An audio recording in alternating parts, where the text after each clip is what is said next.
We, HomeSkul, are providing a sample question paper discussion for the CBSE board examination. CBSE sample question paper discussion ആണ് term 2 physics theory എക്സാമിനേഷന് വേണ്ടിയാണ് ഞങ്ങൾ ഇവിടെ വന്നിരിക്കുന്നത്. 3 sections ആണ് ഈ വർഷം CBSE നമുക്ക് തന്നിരിക്കുന്ന സാമ്പിൾ ക്വസ്റ്റ്യൻ പേപ്പർ, അല്ലേ മാം? സെക്ഷൻ എ എന്ന് പറയുമ്പോൾ അതിനകത്ത് 3 ക്വസ്റ്റ്യൻസ് ആണ് വരുന്നത്. അത് ഓരോന്നും 2 മാർക്ക് ക്വസ്റ്റ്യൻസ് ആണ്. എല്ലാം ഡിസ്ക്രിപ്റ്റീവ് മോഡലുള്ള ക്വസ്റ്റ്യൻസ് ആണ്, മുമ്പത്തെ പോലെ MCQs അല്ല. അങ്ങനെയാണ് സെക്ഷൻ എ പോകുന്നത്. സെക്ഷൻ ബിയിൽ 8 ക്വസ്റ്റ്യൻസ് ആണുള്ളത്. Each question is 3 marks. എല്ലാ ക്വസ്റ്റ്യനും 3 മാർക്കാണ്. It carries 3 marks. 2 or questions included ആണ്. സെക്ഷൻ സി എന്ന് പറയുന്നത് കേസ് ബേസ്ഡ് ആണ്. എഗെയിൻ കേസ് ബേസ്ഡ് എന്ന് പറയുമ്പോൾ അതിനകത്ത് നമ്മൾ ഒരു പർട്ടിക്കുലർ പാരഗ്രാഫ് വന്നിട്ട് നിങ്ങൾ ആ പാരഗ്രാഫിനെ വായിച്ച് നമ്മൾ NCERT-ക്കകത്ത് എന്താ പഠിച്ചേക്കുന്നത് എന്നുള്ളത് ബേസ് ചെയ്തിട്ടുള്ള ക്വസ്റ്റ്യൻ ആണ്. അതിന് ഓർ ക്വസ്റ്റ്യൻസ് ഒന്നുമില്ല. നമുക്ക് ആ ക്വസ്റ്റ്യൻ ഉറപ്പായിട്ടും ചെയ്തേ പറ്റും. സോ അന്നേരം നമ്മൾ ആ പാരഗ്രാഫ് നല്ലപോലെ റീഡ് ചെയ്യുകയും വേണം, അതിന് NCERT കണക്ഷൻസ് കണ്ടുപിടിക്കുകയും വേണം. സോ നമുക്ക് ക്വസ്റ്റ്യൻ ഡിസ്കഷനിലേക്ക് പോവാം. റെഡിയാണോ sir? Yes sir. So question number 1.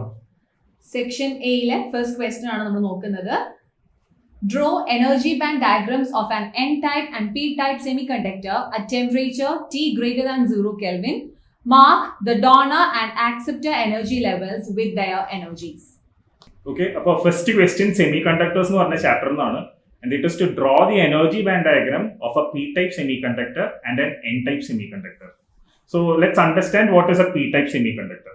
ഒരു ഇൻട്രിൻസിക് സെമികണ്ടക്ടർ ഒരു ട്രൈവാലന്റ് ഇമ്പ്യൂരിറ്റി ആഡ് ചെയ്യുമ്പോഴേക്കും intrinsic semiconductor and trivalent impurity, അതാണ് നമുക്ക് എന്ത് കിട്ടുന്നത്? ഇൻട്രിൻസിക് സെമികണ്ടക്ടർ എന്താണ്?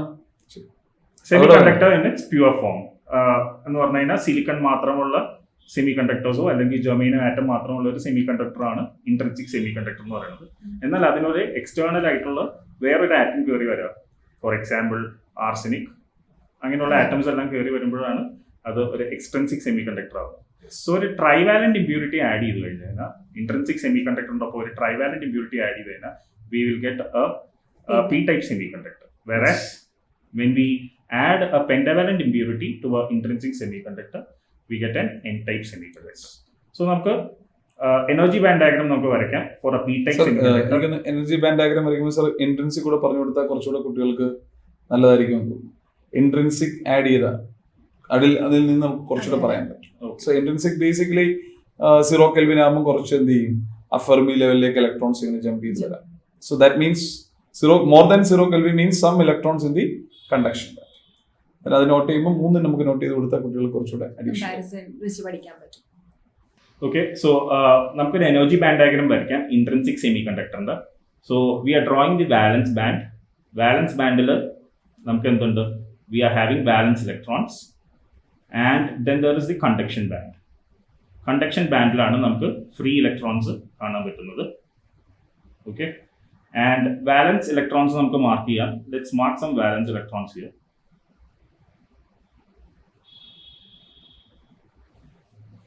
ഇവിടെ ഇൻട്രിൻസിക് സെമികണ്ടക്ടേഴ്സിൽ വാലൻസ് ഇലക്ട്രോൺസ് കണ്ടക്ഷൻ ഇലക്ട്രോൺസ് ആവണമെങ്കിൽ it has to jump this energy gap. Okay, the gap between the valence band and the conduction band is known as the energy gap or the forbidden gap. അവിടെ ഇലക്ട്രോൺസിന് നിൽക്കാൻ പറ്റില്ല. It has to jump and energy which is equivalent to this energy band gap. So suppose namukku 2 electrons they have gained this energy and avaru valence electrons nu conduction electrons ayi maari nu vicharikkam. Okay, so aa oru vacancy il namukku endu varum, we'll be getting holes. So there will be holes in the valence band and then there will be electrons in the free electrons in the conduction band. So this is the energy band diagram for a intrinsic semiconductor. ഈ ഒരു particular diagram എടുക്കുകയാണെങ്കിൽ you can see that there are 4 valence electrons in the valence band and two valence electrons have jumped and reached the conduction band. So ആ valence electrons പോയ സ്ഥാനത്ത് നമുക്ക് 2 holes created ആയി. Okay, so number of conduction electrons here is 2 and the number of holes is also 2. Now നമുക്ക് ക്വസ്റ്റ്യനിലോട്ട് തിരിച്ചു വരാം. Let's draw the energy band diagram for a N-type semiconductor. For a N-type semiconductor നമ്മൾ നേരത്തെ പറഞ്ഞ പോലെ ഒരു ഇൻട്രിൻസിക് സെമി കണ്ടക്ടറിൻ്റെ ഒപ്പം ഒരു പെൻഡാവാലന്റ് ഇമ്പ്യൂരിറ്റി ആഡ് ചെയ്യുമ്പോഴാണ് നമുക്ക് ഒരു എൻ ടൈപ്പ് സെമി കണ്ടക്ടർ കിട്ടും. സോ ഓരോ ഇമ്പ്യൂരിറ്റി ആറ്റം ആഡ് ആകുമ്പോഴേക്കും ഓരോ ഫ്രീ ഇലക്ട്രോൺസ് നമുക്ക് കണ്ടക്ഷൻ ബാൻഡിൽ കിട്ടുന്നുണ്ട്. We are having free electrons in the conduction bands. So let's take 5. Suppose there are 5 electrons in the conduction band. And valence band, ഞാനിപ്പോൾ electrons കാണിക്കുന്നില്ല. I'm just showing the holes. Suppose I'm showing 2 holes. Okay. So ഈ 5 electrons in the conduction band, the 2 electrons are due to thermal excitation or thermal agitation. Whereas the remaining 3 electrons in the conduction band is due to the 3 impurity atoms. 3 impurity atom add ചെയ്ത് കഴിഞ്ഞാൽ നമുക്ക് 3 conduction electrons നമുക്ക് കിട്ടും. നേരെ മറിച്ച് ഇവിടെ ഉള്ള 2 എണ്ണം it is due to the thermal excitation. This thermal excitation happens also in the case of intrinsic semiconductors. എന്തുകൊണ്ടാണ് ഇവിടെ thermal excitation നടക്കുന്നത്? Because the temperature is greater than 0 Kelvin. We are giving a temperature greater than the 0 Kelvin. നമ്മൾ energy band diagram വരയ്ക്കുമ്പോഴേക്കും it is important that you mark the donor energy levels. So donor energy levels is very close to the conduction band. Donor energy level ആണിത്. It is close to the conduction band.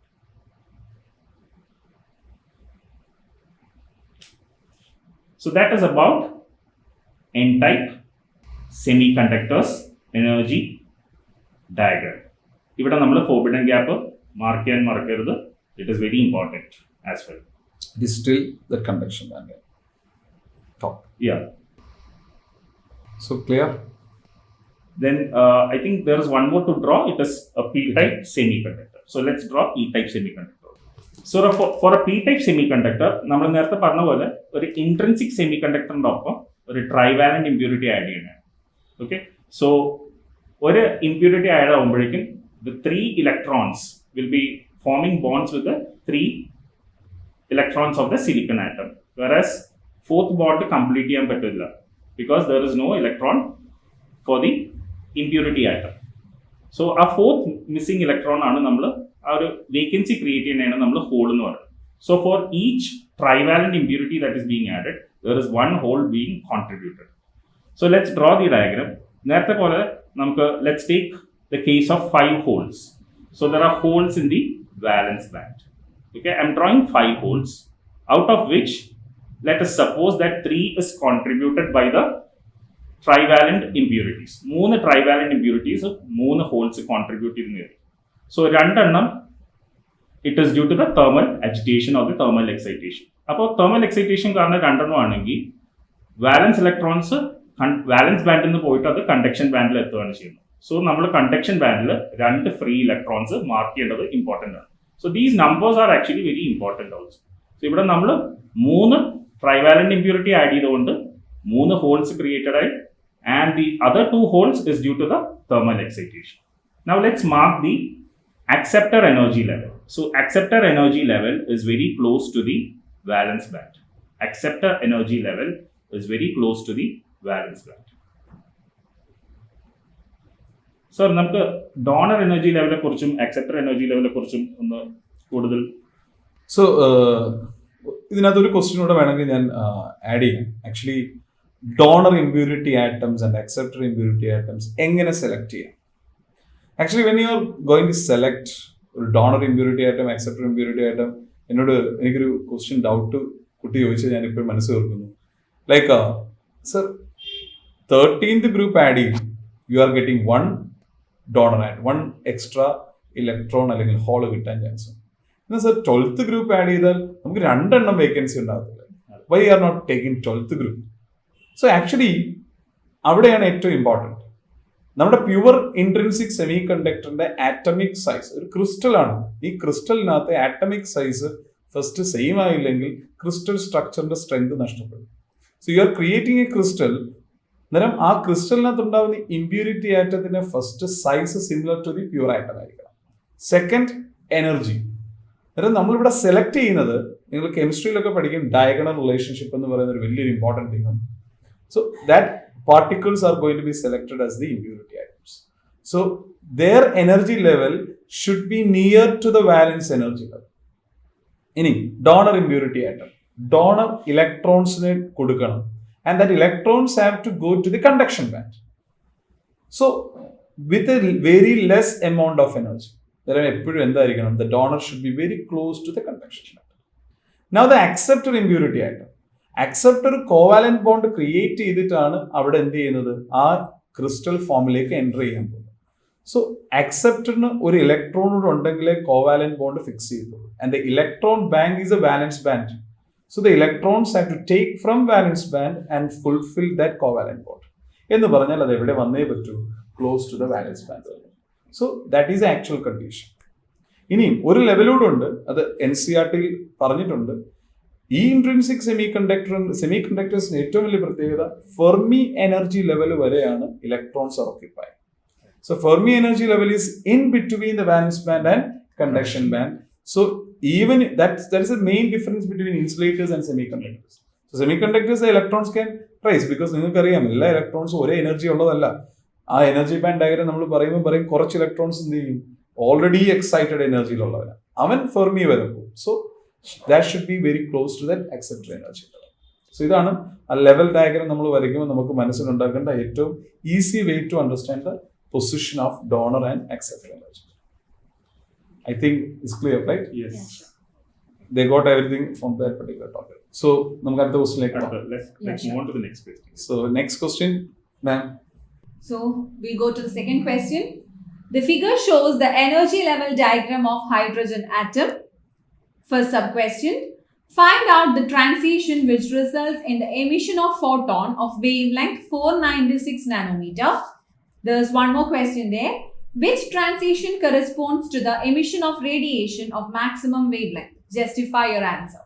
So, ഇവിടെ നമുക്കൊരു energy level diagram ആണ് തന്നിരിക്കുന്നത് അല്ലെ, hydrogen atom. ഇത് ശരിക്കും atoms എന്ന് പറയുന്ന ടോപ്പിക് ചാപ്റ്ററിൽ വരുന്നതാണ്. Bohr's atom model. So Bohr's atom മോഡലിനകത്ത് ഹൈഡ്രജൻ സ്പെക്ട്രത്തിലെ ക്വസ്റ്റ്യൻ ആണ്. സ്പെക്ട്രം, അതെ. സോ ഇവിടെ നമുക്ക് ചോദിച്ചിരിക്കുന്ന ക്വസ്റ്റ്യൻ എന്ന് പറഞ്ഞാൽ ഫസ്റ്റ് ക്വസ്റ്റ്യൻ എന്താ ചോദിച്ചിരിക്കുന്നത്, you are asked to consider the transition അല്ലെ. ഫസ്റ്റ് സബ് ക്വസ്റ്റ്യൻ ഒന്ന് നോക്കിക്കേ നിങ്ങൾ. സോ ഫസ്റ്റ് ക്വസ്റ്റ്യൻ പറഞ്ഞിരിക്കുന്നത് ട്രാൻസിഷൻ കൺസിഡർ ചെയ്യാനാണ്. ഏതൊരു തരത്തിലുള്ള ട്രാൻസിഷൻ നമ്മൾ കൺസിഡർ ചെയ്യേണ്ടത്, which results in the emission of photon of wavelength 496 nanometre. Okay, അപ്പോൾ ഏത് എനർജി ലെവലിൽ നിന്ന് ഏത് എനർജി ലെവലിലേക്ക് ഒരു ട്രാൻസിഷൻ സംഭവിക്കുമ്പോഴായിരിക്കും 496 നാനോമീറ്റർ വേവ് ലെങ്ത് വരുന്ന ഒരു ഫോട്ടോൺ എമിറ്റ് ചെയ്യുക. അതാണ് നമ്മളോട് ചോദിച്ചിരിക്കുന്ന ചോദ്യം അല്ലെ. അപ്പോൾ so we should know what is the energy difference to be considered corresponding to the wavelength 496 nanometre. Okay, അപ്പോൾ എനർജിയും വേവ് ലെങ്തിനെയും കൺസിഡർ ചെയ്യുന്ന ഒരു ഇക്വേഷൻ ആണ് നമ്മളോട് എടുക്കേണ്ടത് അല്ലെ. And we have the relation that delta E is equal to hc by lambda. So നമ്മളോട് consider ചെയ്യുന്നത് എനർജി ഡിഫറൻസ് ആണ്. So we can say that energy difference that is delta E and that is equal to hc by lambda എന്നുള്ള equation എടുക്കാം.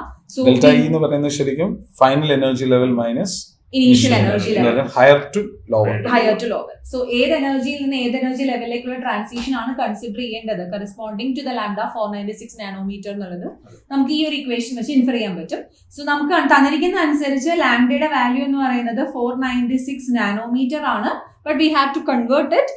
So that will be 496 into 10 raised to minus 9 meter. Okay, and h in the value namakariam, h is given to be, h is equal to 6.6 into 10 raised to minus 34 aanu namakku h in the value ennalladariya. And for Joule second. Joule second. And for c the value is 3 into 10 raised to 8 meter per second. Okay, so E values നമ്മൾ substitute ചെയ്തിട്ട് we are going to find the value of energy. Okay, so how will it be? We have h to be 6.6 into 10 raised to minus 34 into c is 3 into 10 raised to 8 divided by 496 into 10 raised to minus 9. And see to it, നമുക്ക് ഈ കിട്ടുന്ന energy എന്ന് പറയുന്നത് that will be in joules. പക്ഷെ നമുക്ക് energy transition ഓരോ energy level base നോക്കുമ്പോൾ we want it in electron volt അല്ലെ. So we have to convert it into electron volt. അതിനെന്താ ചെയ്യാൻ പറ്റുക, we have to divide it with 1.6 into 10 raised to minus 19. Okay, അത് modern ഫിസിക്സിലെ ഏറ്റവും important ആയിട്ടുള്ള കാര്യമാണ്. എനർജി ലെവൽസ് മുഴുവൻ എനർജിയുടെ വാല്യൂ പറയുമ്പോൾ കഴിവതും ഇലക്ട്രോൺ വോൾട്ടിലാണ് എക്സ്പ്രസ് ചെയ്യുന്നത്. ഈവൻ നിങ്ങൾ ക്വസ്റ്റ്യൻ തരുമ്പോഴും ഇലക്ട്രോൺ വോൾട്ട്സ് ആയിരിക്കും. സോ ജൂളിലാണെങ്കിൽ നമ്മൾ കൺവേർട്ട് ചെയ്ത് ഇലക്ട്രോൺ വോൾട്ടിൽ ഇടാനാണ് ലാസ്റ്റ് ആൻസർ വരുന്നത്. എപ്പോഴും മനസ്സിൽ ഓർത്തിരിക്കണം. 1.6 into 10 raised to minus 19 കൊണ്ട് ഡിവൈഡ് ചെയ്ത് ഇലക്ട്രോൺ വോൾട്ടിൽ എക്സ്പ്രസ് ചെയ്യുന്നതിനാണ് mark. And one more thing, board എക്സാമിനേഷന് നിങ്ങൾ എഴുതുമ്പോൾ ഈ റീഡിങ്സ് എഴുതി കറക്റ്റ് SI യൂണിറ്റിൽ എക്സ്പ്രസ് ചെയ്യുന്നതിനും നിങ്ങൾക്ക് മാർക്കിംഗ് ഉള്ള യൂണിറ്റ് ഇമ്പോർട്ടൻ്റ് ആണ്. So whenever you writing the answer and doing A problem, these things are required. Yeah. So on substituting this value, we'll get around approximately ഒരു 2.5 electron volt എന്നുള്ള രീതിയിലാണ് നമുക്ക് answer കിട്ടുക. Okay, so now what you have to check is ഏത് രണ്ട് energy ലെവലിലെ transition will give you this energy difference എന്നുള്ളതാണ് ഇനി നോക്കേണ്ടത്. So for that we should know the energy corresponding to n equal to 1 level, n equal to 2, n equal to 3 and n equal to 4. അല്ലെ, 3 energy levels തന്നിട്ടുണ്ട്. അപ്പോൾ ഓരോ energy ലെവൽസിന്റെയും corresponding ആയിട്ടുള്ള energy value വേണം. Four energy levels. 4 energy levels. Yeah. So hydrogen atom ആണെന്ന് നമുക്ക് തന്നിട്ടുണ്ട്. So we know that the energy equation എന്താണ്, En is equal to minus 13.6 by n square. That is the equation we have. That much electron volt. Yeah, that much electron volt. That is the equation we have. അല്ലെ, അപ്പോൾ നമുക്ക് എന്ത് ചെയ്യണം, n equal to 1, അതായത് first energy ലെവലിന്റെ energy എന്താണെന്ന് അറിയണമെങ്കിൽ in this equation we have to substitute n equal to 1. So for n equal to 1 നമ്മൾ അതിനെ E1 എന്ന് എടുക്കുകയാണെങ്കിൽ we'll get it to be from directly നമുക്ക് അറിയാം അല്ലെ, minus 13.6 by 1 square. So that is minus 13.6 electron volt എന്ന് കിട്ടും. Okay, ഇനി നമുക്ക് സെക്കൻഡ് എനർജി ലെവൽ നോക്കാം. That is n equal to 2 ആണ്. So if I am taking it to be E2 on substituting in similar manner, എന്താ പറയുക, minus 13.6 by 2 square, അത്രയും electron volt, അതായത് ഡിവൈഡഡ് ബൈ 4 എന്ന് എടുക്കാം. And that value will be equal to approximately minus 3.4 electron volt എന്നാണ് കിട്ടുക. Okay, and ഇവിടെ n equal to 3 എന്ന എനർജി ലെവലാണ് നമ്മൾ കൺസിഡർ ചെയ്യുന്നതെങ്കിൽ, സോ n equal to 3 എന്ന് പറയുമ്പോൾ E3 ആണ്. സോ E3 എന്ന് പറയുന്നത് എന്താ, minus 13.6 divided by n equal to 3, so 3 square. Fine, so 9. So minus 13.6 divided by 3 square, അതായത് 9 എന്ന് നമ്മൾ എടുത്തു കഴിഞ്ഞാൽ minus 1.5 minus 1.51 electron volt. Fine, ഇനി n equal to 4 ഒരു ലെവൽ കൂടി ഉണ്ട്.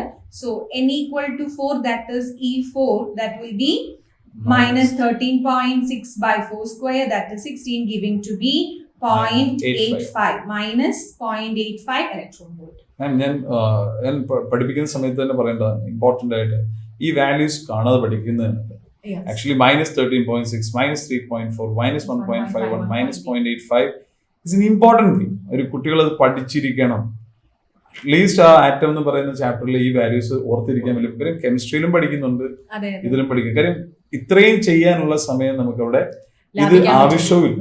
ഇപ്പം നമ്മൾ കൊടുക്കുന്ന ഈ ക്വസ്റ്റ്യന്റെ മാർക്ക് വെച്ചിട്ട് ഇത്രയും ചെയ്യാനുള്ള ടൈമിങ് വേണ്ട. സോ ഇത്രയും പഠിച്ചിരിക്കേണ്ടത് അത്യാവശ്യമാണ്. ഇനി ഒരു കാര്യം കൂടെ അവർ പഠിച്ചിരിക്കണം, ഇൻ ബിറ്റ്വീൻ ലെവൽസിലുള്ള എനർജി ഡിഫറൻസ് കൂടെ ഒന്ന് അറിഞ്ഞിരിക്കണം. സോ E1 ഉം E2 തമ്മിലുള്ള ഡിഫറൻസ്, E1 ഉം E3 തമ്മിലുള്ള difference, and E1 and E4. So they can say that is excitation energy. അന്നേരം ഫസ്റ്റ് എക്സൈറ്റഡ് സ്റ്റേറ്റിന് പോകുന്നു, സെക്കൻഡ് എക്സൈറ്റഡ് സ്റ്റേറ്റിന് പോകുന്നു. അങ്ങനെയൊക്കെയുള്ള ക്വസ്റ്റ്യൻസ് വരുമ്പോൾ ഈ വാല്യൂസ് അവർ അറിഞ്ഞിരിക്കുന്നത് ഇറ്റ്സ് ഇമ്പോർട്ടന്റ്. അതെ അതെ, ഡയറക്റ്റ് ആയിട്ട് നമുക്ക് ടൈം സേവിംഗ് ഒബ്വിയസ്ലി ആവശ്യമാണല്ലോ അവിടെ. So that is required. So നമുക്ക് ഇവിടെ നോക്കിക്കഴിഞ്ഞു കഴിഞ്ഞാൽ ഇതിൽ നിന്ന് നമ്മൾ അനലൈസ് ചെയ്യുമ്പോൾ we get that when the transition considered from n equal to 4 to n equal to 2, അതായത് ഇവിടെ നമ്മൾ B എന്ന് മാർക്ക് ചെയ്തിരിക്കുന്ന ഈ ഒരു ട്രാൻസിഷൻ അതെടുത്ത് നോക്കിയാൽ the transition from E4 to E2 that corresponds to the corresponding energy level. അതെങ്ങനെയാണ് നമുക്ക് മനസ്സിലായത്? E4 നമ്മൾ എനർജി ഡെൽറ്റ E നമ്മൾ നോക്കിയാൽ that is from E4 to E2 ആണ് ട്രാൻസിഷൻ നടന്നിട്ടുള്ളത്. സോ നമ്മൾ ആ E2 മൈനസ് E4 എന്നുള്ള ആ ഒരു എനർജി ഡിഫറൻസ് നമ്മൾ കാൽക്കുലേറ്റ് ചെയ്യുമ്പോൾ we are getting it to be around 2.55 electron volt.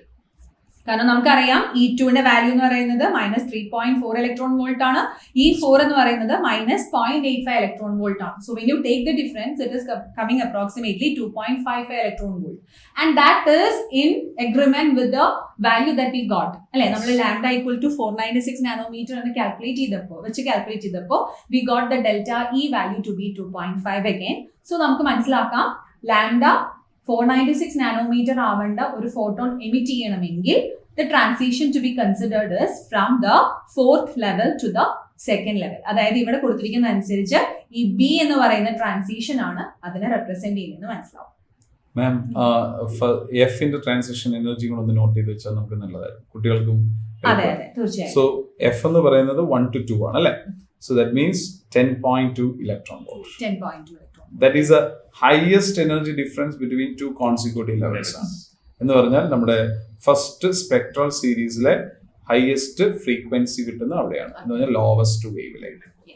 So അതിന്റെ വാല്യൂ അങ്ങനെയുള്ള ക്വസ്റ്റ്യൻസ് വരാറുണ്ട്. Lowest wave length corresponding transition ഏതാന്നൊക്കെ ചോദിക്കാറുണ്ട്. അത് മാം ഒന്ന് നോട്ട് ചെയ്ത് വെച്ച് കഴിഞ്ഞാൽ അവർക്ക് 10.2 ഇലക്ട്രോൺ വോൾട്ട് ആണ് ഈ ഒരു ട്രാൻസിഷന് കറസ്പോണ്ടിങ് ആയിട്ടുള്ള എനർജി വാല്യൂ എന്ന് പറയുന്നത്. n is equal to 3 യുടെ E എന്ന് പറയുന്നത് ഫോർ देयर റെഫറൻസ് നമുക്ക് നോട്ട് ചെയ്ത് കൊടുക്കാം. ഈ എനർജി ലെവൽ E എന്ന് പറയുന്ന ട്രാൻസിഷൻ എനർജി ഡിഫറൻസ് എന്ന് പറയുന്നത് ശരിക്കും E3 - E1 അല്ലെ. E3 - E1ന്റെ വാല്യൂ വരുന്നത് -1.51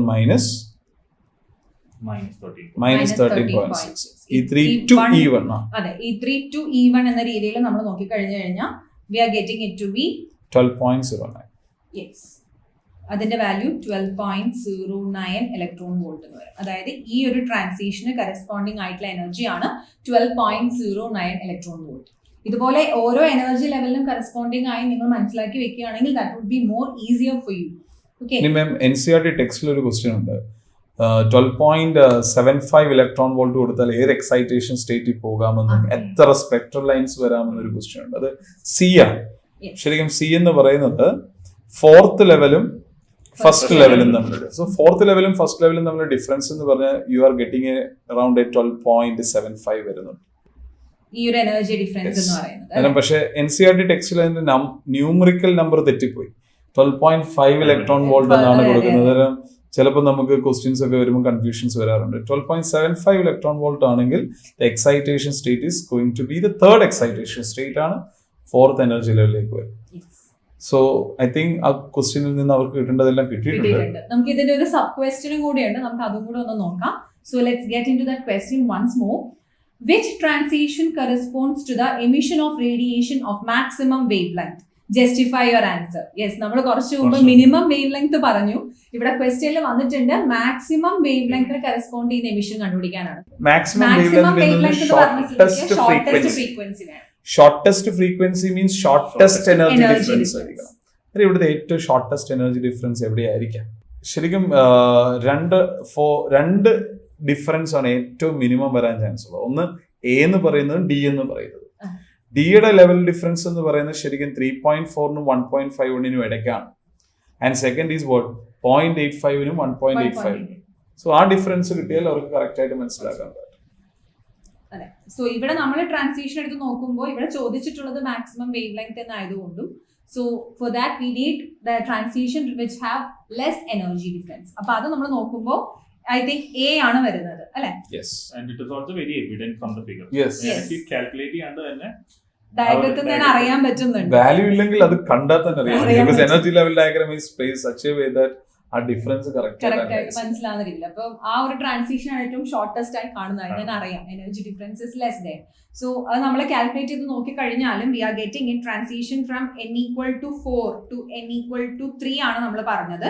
സോ അവിടെ എന്താ വരുന്നതെന്ന് വെച്ചിട്ടുണ്ടെങ്കിൽ ഈ ഒരു ട്രാൻസിഷൻ നമ്മൾ എടുക്കുമ്പോൾ we are getting the energy difference that is delta E to be approximately 0.66 electron volt. That is very less. Okay, so അങ്ങനെ വരുമ്പോൾ നമുക്ക് പറയാം that the lambda is maximum. Because energy and frequency proportional. നമ്മൾ നേരത്തെ എടുത്ത equation അത് മനസ്സിലാക്കാൻ പറ്റും. കാരണം നമ്മൾ എടുത്തിരുന്നു. Yes, E is equal to h nu അല്ലെങ്കിൽ that is equal to hc by lambda. So from that itself it is very lambda കൂടണമെങ്കിൽ E കുറയണം. കാര്യം ഇതിൽ നിന്നൊരു ക്വസ്റ്റ്യൻ കൂടെ വരാറുണ്ട്. Shortest wave length shortest wave ലെങ്തും ലോങ്സ്റ്റ് വേവ് ലെങ്തും എന്ന് പറയുന്ന ഒരു ക്വസ്റ്റ്യൻ എപ്പോഴും ഈ സ്പെക്ട്രോസ്കോപ്പി ഒപ്റ്റിക്സിലും ഈ ഒരു ക്വസ്റ്റ്യൻസ് എപ്പോഴും വരാറുണ്ട്. അതെ അതെ, ഈ ഒരു വേവ് ലെങ്ത് ആസ്പെക്ടിൽ വരുന്നത്. ഇനിയും ഡ്യുവൽ നേച്ചറിൽ ഈ ചാപ്റ്ററിൽ എപ്പോഴും നിങ്ങൾ ഓർത്തിരിക്കേണ്ട ഈ HC/λ വെച്ച് ചെയ്തിരിക്കണം ഡ്യുവൽ നേച്ചർ തൊട്ട്. ബിക്കോസ് അവിടെ ആ energy equation is equal to hν വരാൻ തുടങ്ങുന്ന ഫോട്ടോണിന്റെ ക്വസ്റ്റ്യൻ തൊട്ട് എല്ലായിടത്തും എനർജിയും വേവ് ലെങ്തും തമ്മിലുള്ള കണക്ഷൻ എപ്പോഴും ഈ ചാപ്റ്റേഴ്സിലെല്ലാം ഇതിന്റെ അത് കാണാൻ പറ്റുന്നുണ്ട്. ഒപ്റ്റിക്സിലായാലും ആറ്റംസിലായാലും ഡ്യുവൽ ഈ ഇക്വേഷൻസ് ഭയങ്കര ഇമ്പോർട്ടന്റ് ആണ്. So can we move to the next question? Yeah, so ഈ സെക്കൻഡ് ക്വസ്റ്റ്യനിൽ തന്നെ നമുക്കൊരു ഓർ ക്വസ്റ്റ്യൻ ഉണ്ട്, നമുക്ക് അതൊന്ന് നോക്കാം. ദ ഓർ ക്വസ്റ്റ്യൻ again ഒരു ഫിഗർ ഉണ്ട്. The figure shows the variation of stopping potential V0 with the frequency nu of the incident radiation for two photosensitive metals P and Q. So here you have the figure. തന്നിരിക്കുന്ന diagram വെച്ച് frequency versus stopping potential graph ആണ്. Now let's see the sub questions there. First question, explain which metal has smaller threshold wavelength. Second question, explain giving reason which metal emits photoelectrons having smaller kinetic energy for the same wavelength of incident radiation. Yes, again ഇവിടെ ഒരു wavelength frequency dependency ഉപയോഗിക്കുന്ന ഒരു question തന്നെയാണ്. Dual നേച്ചറിലെ question ആണ്. Einstein's photoelectric equation use ചെയ്യണം. So ഐൻസ്റ്റീന്റെ photoelectric equation എന്ന് പറയുന്നത് ശരിക്കും ഒപ്റ്റിക്സിലെ ലൈറ്റിന്റെ പ്രോപ്പർട്ടിയിലെ ലാസ്റ്റ് പ്രോപ്പർട്ടിയാണ് photoelectric effect. It's only effect that can be explained by dual nature. കൊടുത്താലേ അപ്ലൈ ചെയ്യാൻ പറ്റുള്ളൂ. ഇപ്പം ഇന്റർഫിയറൻസ്, പോളറൈസേഷൻ, ഡൈഫ്രാക്ഷൻ ഒക്കെ എടുത്തു കഴിഞ്ഞാൽ നമ്മൾ വേവ് ഒപ്റ്റിക്സ് കൊണ്ട് പറയാം. പക്ഷെ this is not going to be explained by wave or ray optics. This is completely dual nature. And again ഈ ഗ്രാഫിനകത്ത് നമുക്ക് കണക്ഷൻ വന്നേക്കുന്നത് പൊട്ടൻഷ്യൽ ഫ്രീക്വൻസി ഗ്രാഫാണ്. അന്നേരം എനിക്ക് തോന്നുന്നു ഐൻസ്റ്റീൻസ് ഇക്വേഷനിൽ നിന്ന് ഗ്രാഫിന്റെ സ്ലോപ്പ് എപ്പോഴും ചോദിക്കാറുള്ള ഒരു ക്വസ്റ്റ്യൻ ആണ്. ആ സ്ലോപ്പ് ഇമ്പോർട്ടന്റ് ആണ്. So ma'am, start ചെയ്യാം ഡിസ്കഷൻ. സോ നമ്മൾക്ക് ഈ ഒരു ക്വസ്റ്റ്യനിൽ പറഞ്ഞിരിക്കുന്ന ഫസ്റ്റ് ക്വസ്റ്റ്യൻ എന്താണ്? Which metal has smaller threshold wavelength എന്നാണ്. സ്മോളർ ത്രെഷോൾഡ് വേവ് ലെങ്ത് എന്നുള്ളതാണ് നമ്മൾ കണ്ടുപിടിക്കേണ്ടത്. ഓക്കെ, അപ്പൊ അതിനുള്ള ക്ലൂ എന്താണ്? നമുക്ക് ഈ ഗ്രാഫിൽ നിന്ന് എന്തെങ്കിലും ക്ലൂ ആയിട്ട് കിട്ടുന്നുണ്ടോ? നിങ്ങൾ തന്നെ ആ ഗ്രാഫ് വെച്ച് നോക്കി നോക്കിക്കേ. So there are two metals consider, metal P and metal Q. അതിന്റെ corresponding graph consider ചെയ്തിട്ടുണ്ട്. So we can see that frequency ഒരു particular metal P എടുത്താൽ ഒരു particular frequency കഴിയുമ്പോൾ, that is the threshold frequency എത്തി കഴിയുമ്പോൾ മാത്രമാണ് photoelectric emission start ചെയ്തിട്ടുള്ളത്. And for metal Q as well, അവിടെ നോക്കിക്കേ, threshold frequency is greater value അല്ലെ, കുറച്ച് കൂടുതൽ frequency apply ചെയ്ത് കഴിഞ്ഞിട്ടാണ് threshold frequency എത്തിയിട്ടുള്ളത്. From thereafter the emission has started എന്നുള്ളത് കാണാം. ഓക്കെ, സോ നമുക്ക് വേവ് ലെങ്ത്തിന്റെ കേസ് എടുക്കുമ്പോൾ അതെങ്ങനെ പറയാം sir? So threshold wave length means threshold ഫ്രീക്വൻസിയുടെ കേസ് ആദ്യം നമുക്കൊന്ന് പറയാം. ഒരു മെറ്റലിനകത്തുനിന്ന് ഒരു ഇലക്ട്രോൺസ് പുറത്തു പോകുമ്പോൾ ആ മെറ്റലിന് തന്നെ ഒരു കഴിവുണ്ട് ഇലക്ട്രോൺസിനെ തിരിച്ചു പിടിക്കുക. So we have to apply more work to remove an electron. That energy is known as the work function. So work function proportional ആണ് threshold frequency. So if I am writing that phi0 is equal to what? H nu 0. Yes. So H nu 0 is equal to what? Nu is equal to frequency is equal to velocity by wavelength. So I can say light ആയതുകൊണ്ട് hc by lambda. So frequency പറയുമ്പോൾ or the minimum energy required to make an electron to come out ആണ് ശരിക്കും എന്ത്? Threshold frequency and work function. Work function is the energy required and frequency is a minimum frequency. പക്ഷേ ഇവിടെ നോക്കിയാൽ ഈക്വേഷനിൽ തന്നെ കാണാൻ നമുക്ക് ഇൻവേഴ്സ്ലി ആണ് wave length. So wave length വരുമ്പോൾ the maximum wave length required to begin what? The photo electric emission ആണ് ശരിക്കും ത്രെഷോൾഡ് വേവ്. സോ ഇവിടെ മാക്സിമം കണ്ടതിന് ഫ്രീക്വൻസി കുറവായിരിക്കണം. സോ ഇവിടെ സ്മോളർ ത്രെഷോൾഡ് വേവ് ലെങ്ത് ആണ് കൺസിഡർ ചെയ്യാൻ പറഞ്ഞിരിക്കുന്നത്. അപ്പൊ സ്മോളർ ത്രെഷോൾഡ്, അതായത് λ0 കുറയണമെങ്കിൽ we have to consider higher nu 0 അല്ലെ. ത്രെഷോൾഡ് ഫ്രീക്വൻസി കൂടുതലുള്ള മെറ്റൽ ആണ് കൺസിഡർ ചെയ്യേണ്ടത്. And from it is very evident metal Q ആണ് വരുന്നത് അല്ലെ. ഇവിടെയാണ് ത്രെഷോൾഡ് ഫ്രീക്വൻസി കൂടുതൽ വന്നിട്ടുള്ളത് അല്ലെ. അപ്പോൾ അതിൽ നിന്ന് നമുക്ക് മനസ്സിലാക്കാൻ പറ്റും മെറ്റൽ Qനാണ് സ്മോളർ ത്രെഷോൾഡ് വേവ് ലെങ്ത് വരിക എന്നുള്ളത്. ക്ലിയർ ആണല്ലോ? നമുക്ക് സെക്കൻഡ് സബ് ഡിവിഷൻ നോക്കാമല്ലോ. Yes. Explain giving reason which metal emits photoelectrons having smaller kinetic energy for the same wavelength of incident radiation. So constant lambda 0 തന്നെയാണ്, അല്ലെങ്കിൽ constant wave length ആണ് അവർ consider ചെയ്തിട്ടുള്ളത്. But we have to consider which metal emits photo electrons having smaller kinetic energy. So kinetic energy frequency dependency ആണ് നമ്മളോട് discuss ചെയ്യുന്നത്. ഇവിടെ incidenting energy constant. So EI എഴുതാം. EI is equal to h nu is equal to hc by lambda. Yes. Now work function നമ്മൾ already എഴുതി കഴിഞ്ഞു. What is Einstein's equation? Einstein equation ഞാൻ എപ്പോഴും പഠിപ്പിക്കുമ്പോൾ പറയുന്നത് സിമ്പിൾ ആണ്.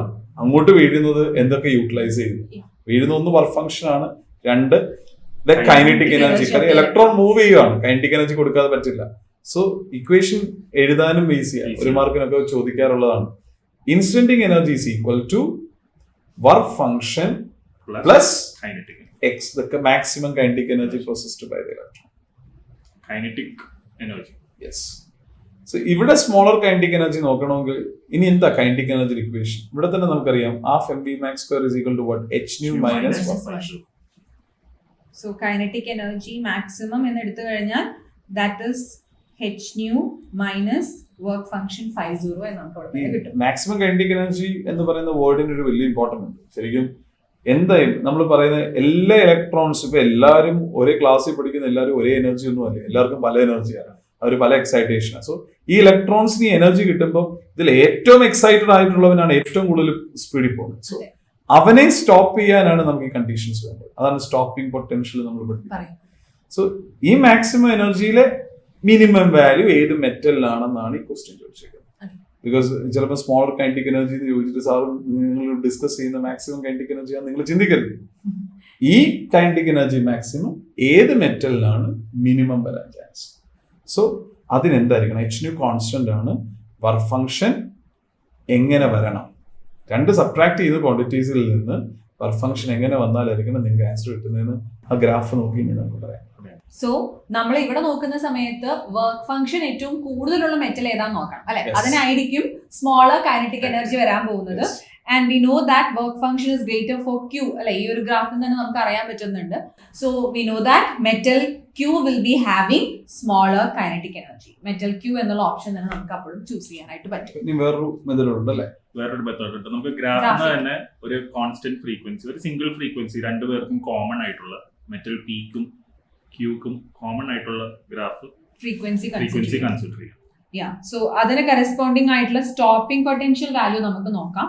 സോ പിയുടെ കറസ്പോണ്ടിങ് സ്റ്റോപ്പിംഗ് പൊട്ടൻഷ്യൽ വാല്യൂ ഇവിടെയാണ്, ക്യൂവിന് കറസ്പോണ്ടിങ് ആയി വരുന്ന സ്റ്റോപ്പിംഗ് പൊട്ടൻഷ്യൽ വാല്യൂ ഇവിടെയാണ്. സോ സ്റ്റോപ്പിംഗ് പൊട്ടൻഷ്യൽ കുറവ് ഇവിടെയാണ്. V know that V0 is equal to half mv square എന്നുള്ള ഇക്വേഷൻ നമുക്കറിയാം. ഭയങ്കര ഇമ്പോർട്ടന്റ് ഒരു ഇക്വേഷൻ ആണ്. കാരണം നമ്മൾ സ്റ്റോപ്പിംഗ് പൊട്ടൻഷ്യൽ പഠിക്കുമ്പോൾ നമ്മളൊരു കോൺസെപ്റ്റ് പഠിക്കുന്നുണ്ട്. The kinetic energy becomes equal to the electrostatic potential energy. അവിടെ ഇലക്ട്രോൺസ് എമിറ്റഡ് ആവുന്നത് ആനോഡ് പ്ലേറ്റിലോട്ട് എത്തരുത്. സോ ഇൻ ദാറ്റ് കേസ് അവിടെ potential energy becomes equal to the kinetic energy. അങ്ങനെയാണ് നമുക്ക് ഈ ഒരു റിലേഷൻ കിട്ടുന്നത്, EV0 equal to half mv square. പലപ്പോഴും ഈ ഗ്രാഫിന്റെ തന്നെ ഈ ഗ്രാഫിനകത്ത് നമുക്ക് y ഇന്റർസെപ്റ്റ് വരുന്നത് h/e വരുന്നത് നമ്മൾ Einstein's equation h nu equal to h nu0 plus half mv സ്ക്വയറിൽ ഈ ഹാഫ് mv സ്ക്വയർ നമ്മൾ EV0 ഇക്വേറ്റ് ചെയ്തിട്ടാണ് നമ്മൾ ആ ഒരു സ്റ്റെപ്പിലോട്ട് വരുന്നത്. നമ്മൾ y equal to mx plus c ഫോമിലോട്ട് ആക്കുമ്പോഴാണ് നമുക്ക് ആ സ്ലോപ്പ് h/e വരുന്നത്. സോ ഈ ഒരു ഗ്രാഫ് സ്റ്റോപ്പിംഗ് പൊട്ടൻഷ്യൽ ബേസ് ചെയ്തുകൊണ്ട് നമുക്ക് ഇങ്ങനെയും നമുക്ക് കൈനറ്റിക് എനർജി കണ്ടുപിടിക്കാൻ പറ്റും. ഇതാണ് എളുപ്പം. അതെ, കുറച്ചുകൂടി എളുപ്പം ഇതായിരിക്കും. കാരണം lower value of stopping potential വന്നിരിക്കുന്നത് മെറ്റൽ ക്യൂവിനാണ്. So from that using this relation we can understand that it has got the lowest അല്ലെങ്കിൽ സ്മോളർ കൈനറ്റിക് എനർജി എന്നുള്ളത്. പക്ഷെ എക്സ്പ്ലനേഷൻ എഴുതണം നിങ്ങൾ. For constant frequency the stopping potential is higher for P and lesser for Q എന്ന് പറഞ്ഞ് diagram വരച്ച് എഴുതിയാൽ മാത്രമേ മാർക്ക് കിട്ടത്തുള്ളൂ. നമ്മൾ പറയുന്ന പോലെ തീരത്തില്ല. So you have to say the answer, explain the answer also, right? എന്തൊരു ആൻസർ കൊടുത്താലും അതിനൊരു ജസ്റ്റിഫിക്കേഷൻ നമ്മളുടെ കയ്യിലുണ്ടാവണം. നമ്മുടെ കയ്യിലുണ്ടായ പോരാ, പേപ്പർ കാണണം. പ്രത്യേകിച്ച് CBSE ആണ്, എവിടെയാണ് നിങ്ങളുടെ പേപ്പർ എത്തി നോക്കുന്നതെന്ന് അറിയില്ല. നിങ്ങൾ മാർക്ക് കിട്ടണമെങ്കിൽ you have to write that in neat legible letters in the paper. Okay, we can go to the next question. Question number 3. What is the conductivity of a semiconductor sample having electron concentration 5 into 10 raised to 18 per meter cube, hole concentration of 5 into 10 raised to 19 per meter cube? Electron mobility of 2 meter square volt raised to minus 1 second raised to minus 1 and hole mobility of 0.01 meter square volt raised to minus 1 second raised to minus 1. Take the charge of electron as 1.6 into 10 raised to minus 19 coulomb. So, a direct formula substitution problem ആണ്. And we are very familiar with mobility. നമ്മൾ ഈ terms ഒക്കെ നമ്മൾ first term നമ്മൾ use ചെയ്തിട്ടുണ്ട് in current electricity chapter and all. Okay, so let's write out all the whatever is given in the question. നമുക്ക് അതൊന്ന് list out ചെയ്യാം ആദ്യം. ന്യൂമറിക്കലിൽ എപ്പോഴും അതായിരിക്കും ഏറ്റവും ഗുഡ് പ്രാക്ടീസ് എന്ന് പറയുന്നത്. സോ നമുക്ക് ആദ്യം ഇലക്ട്രോൺ കോൺസെൻട്രേഷൻ തന്നിട്ടുണ്ട് which is equal to NE. Will denote it as NE. NE is equal to 5 into 10 raised to 18 meter raised to minus 3. And then we are given NH, whole concentration തന്നിട്ടുണ്ട് which is 5 into 10 raised to 19 meter raised to minus 3. That many? 5 into 10 raised to 19 meter raised to minus 3. That many number of holes per meter cube. Electron mobility, how do you denote mobility? We will denote it as mu. Okay, so mu E equal to 2 meter square volt raised to minus 1 and second raised to minus 1. Hole mobility നമുക്ക് mu h എന്ന് പറഞ്ഞ് denote ചെയ്യാം, which is equal to 0.01 meter square volt raised to minus 1 second raised to minus 1. Okay, so നമുക്ക് വേണ്ടത് we need to find out the conductivity. We need to find out the conductivity. ഈ question conductivity ചിലപ്പോൾ ഇവർ മറന്നുപോയി കാണും. First ടൈമിൽ ഉണ്ടായിരുന്ന നമ്മുടെ കുട്ടികളിലേക്ക് കോഡൊക്കെ വന്നില്ല മറന്നൊക്കെ പോയെങ്കിൽ അവർക്ക് ഓർത്തിരിക്കാൻ വേണ്ടി നമുക്ക് കറണ്ടിന്റെ ഇക്വേഷൻ ഒന്ന് ആദ്യം പറയാം. ചിലപ്പോൾ ബോർഡ് എക്സാമിനേഷന് ചിലപ്പോൾ കറണ്ട് ചോദിച്ചാലോ. അന്നേരം കറണ്ടിന്റെ ഇക്വേഷൻ ഞാൻ എപ്പോഴും പറഞ്ഞു കൊടുക്കുന്നൊരു വേർഡ് എന്ന് പറയുന്നത് വീണ എന്ന് പഠിക്കുന്നതാണ്. I is equal to VEN. V drift സ്പീഡാണ്, ഈ ഇലക്ട്രോണിക് ചാർജ് ആണ്. സോ ഒന്ന് എഴുതാമെങ്കിൽ അവർക്കത് പറഞ്ഞു കൊടുക്കാം. VEN, V drift speed, N എന്ന് പറയുന്നത് നമ്പർ ഡെൻസിറ്റി, E എന്ന് പറയുന്നത് electronic charge, A is area of cross section. പക്ഷെ ഇവിടെ കണ്ടക്ടിവിറ്റിയാണ് ചോദിച്ചിരിക്കുന്നത്. കണ്ടക്ടിവിറ്റിയിൽ ഡ്രിഫ്റ്റ് സ്പീഡും മൊബിലിറ്റിയും തമ്മിലുള്ള റിലേഷൻ കുറച്ചുകൂടെ നമുക്ക് മനസ്സിലായാൽ ഈസി ആയിരിക്കും. ബിക്കോസ് ഈ ഇക്വേഷൻ I/A എന്തായിരിക്കും? What is I/A? Current density. So what is I/A? Current density. I/A is equal to J എന്ന് പറയുന്നത് ഇക്വേഷൻ VEN ആവും. So J equal to VEN. What is V? V എന്ന് പറയുന്നത് mobility into electric field. So J is equal to mobility into electric field into EN. Now, ഇപ്പൊ കിടക്കുന്ന equation നിങ്ങൾക്ക് ഓർക്കുന്നുണ്ടോ മക്കളെ? ഇത് ഓംസ് ലോയുടെ വെക്റ്റർ ഫോം ആണ്. ഇതായിരുന്നു ഓംസ് ലോയുടെ vector form. J is equal to sigma E ആണ്, where sigma is a conductivity. So conductivity equation ആയി നമ്മുടെ sigma is equal to NE mu. ചിലപ്പം ചോദിക്കാം അവരോട് സിഗ്മ കണ്ടുപിടിക്കാൻ വേണ്ടി ചോദിക്കാൻ, സിഗ്മയുടെ ഇക്വേഷൻ എക്സ്പ്രസ് ചെയ്യാൻ വേണ്ടി ചോദിക്കാം. മറന്നു പോകാതിരിക്കാൻ N is a number density, E is the electronic charge and mu is the mobility. So ഇനി അതിനകത്ത് ഡയറക്റ്റ് സബ്സ്റ്റിറ്റ്യൂട്ട്. ഇവിടെ ഒരു പ്രത്യേകതയുണ്ട്, ഇലക്ട്രോൺ മാത്രമല്ല ഹോളുകളുണ്ട്. സോ രണ്ടു പേരുടെ ചേരുന്ന ടോട്ടൽ കണ്ടക്ടിവിറ്റിയാണ് വേണ്ടത്. So what is current equation for conductivity? Sigma is equal to E into NE mu E plus NH mu H. ഈ ഇക്വേഷൻ ആണ് നമുക്ക് ഇവിടെ യൂസ് ചെയ്യേണ്ടത്. Very important. Sigma is equal to E into NE mu E plus NH mu H. So എല്ലാ വാല്യൂസും നമുക്ക് ഇവിടെ തന്നിട്ടുണ്ട്. So we just need to substitute this values. So sigma is equal to the value of E is very important. എപ്പോഴും അറിഞ്ഞിരിക്കേണ്ടതാണ്. 1.6 into 10 raised to minus 19 into NE.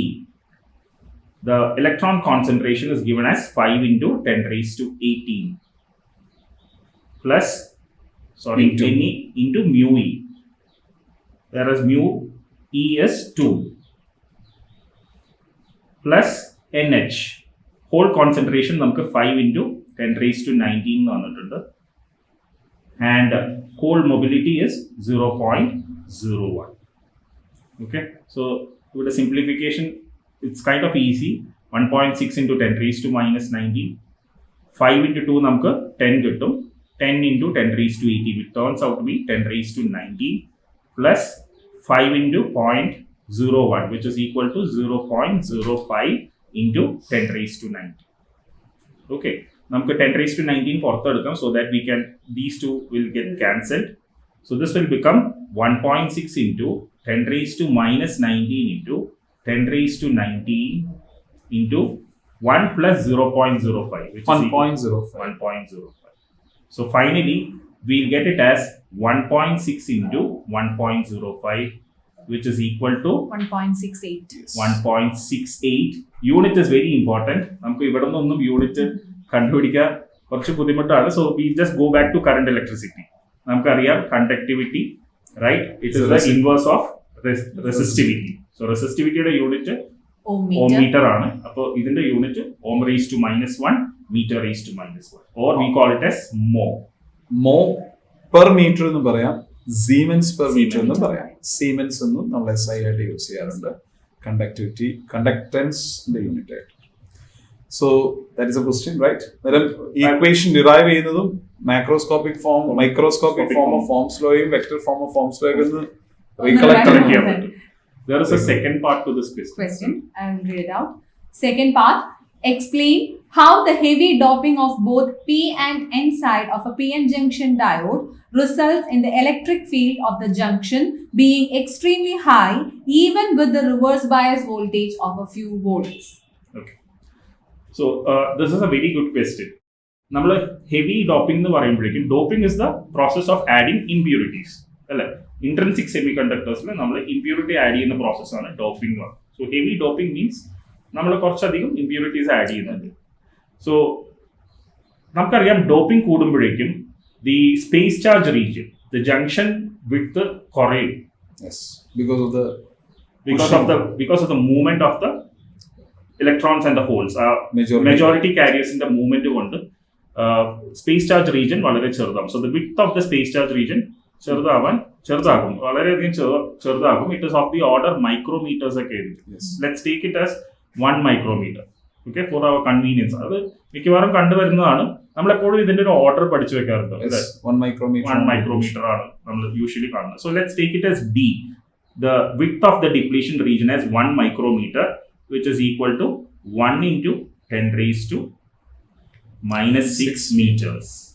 Okay, നമുക്കൊരു voltage നോക്കാം. Let's give a voltage of 5 volt. Let's say it is a 5 volt that is we are giving to the junction. Okay, so even with a reverse bias voltage of few volt, 5 volt അത്ര വലിയ volt അല്ല. So let's take a value for even a problem ചെയ്യാൻ വേണ്ടിയിട്ട്, to know the situation. Okay, so let's calculate the junction electric field.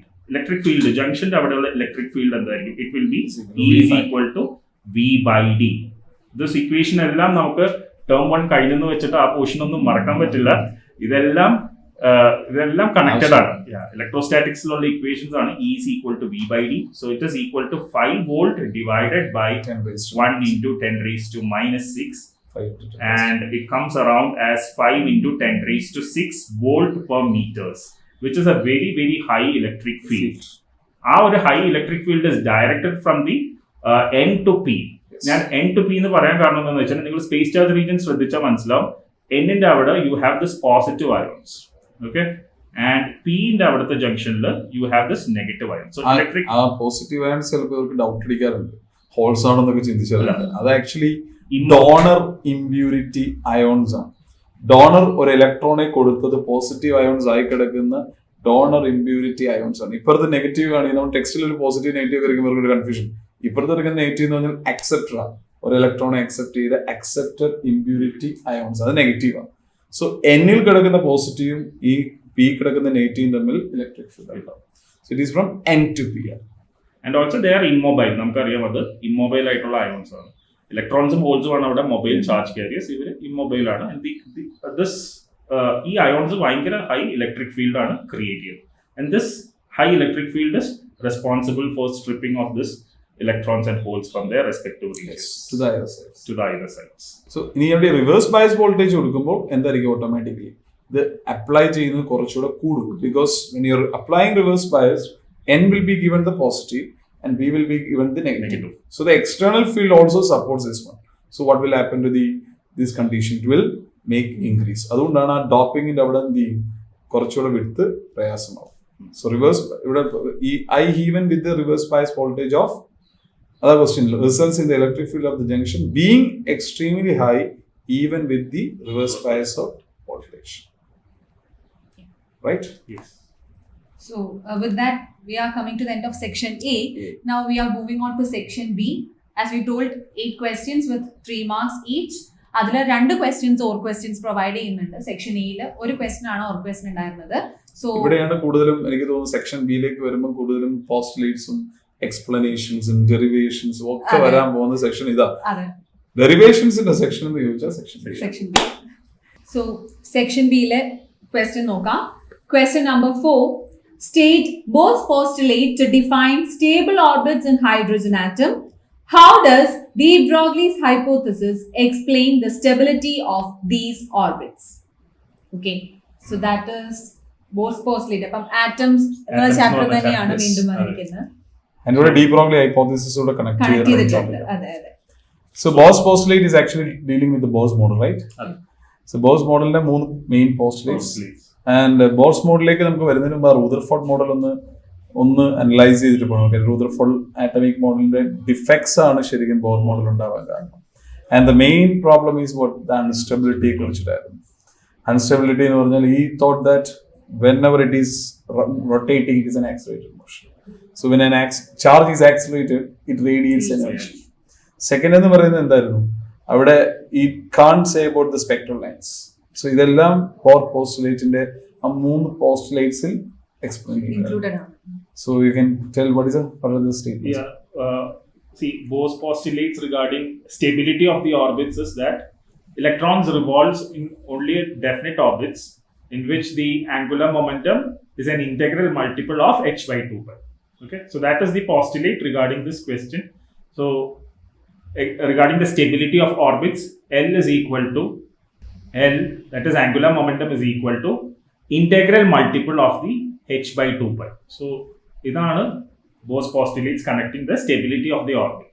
Okay, angular momentum namukku it is equal to linear momentum into radius. So L is equal to mvr is equal to nh by 2 pi. So this is the postulate of Bohr, which is connecting the stability of the orbits. And this is also connected to de Broglie's hypothesis.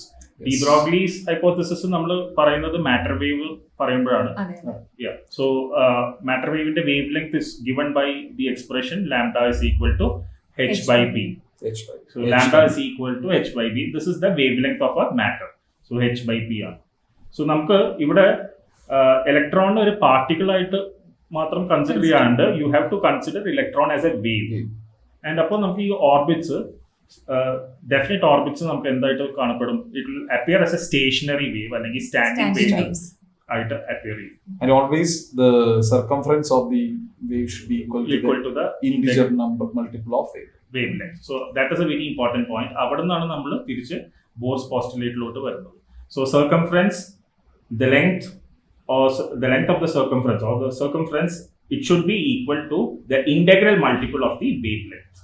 And what is this wavelength? This wavelength is the wavelength of the de Broglie wave. De Broglie wave packets. Specific. So 2 pi r is equal to n into lambda. What can be lambda? Lambda is equal to h by p. Okay. So lambda is equal to h by p. So നമുക്ക് ഈ p പുറത്തോട്ട് എടുക്കാം. Let's take p to the other side. So p into r is equal to nh by 2 pi. We know that linear momentum p is equal to m into v. So mv into r is equal to nh by 2 pi.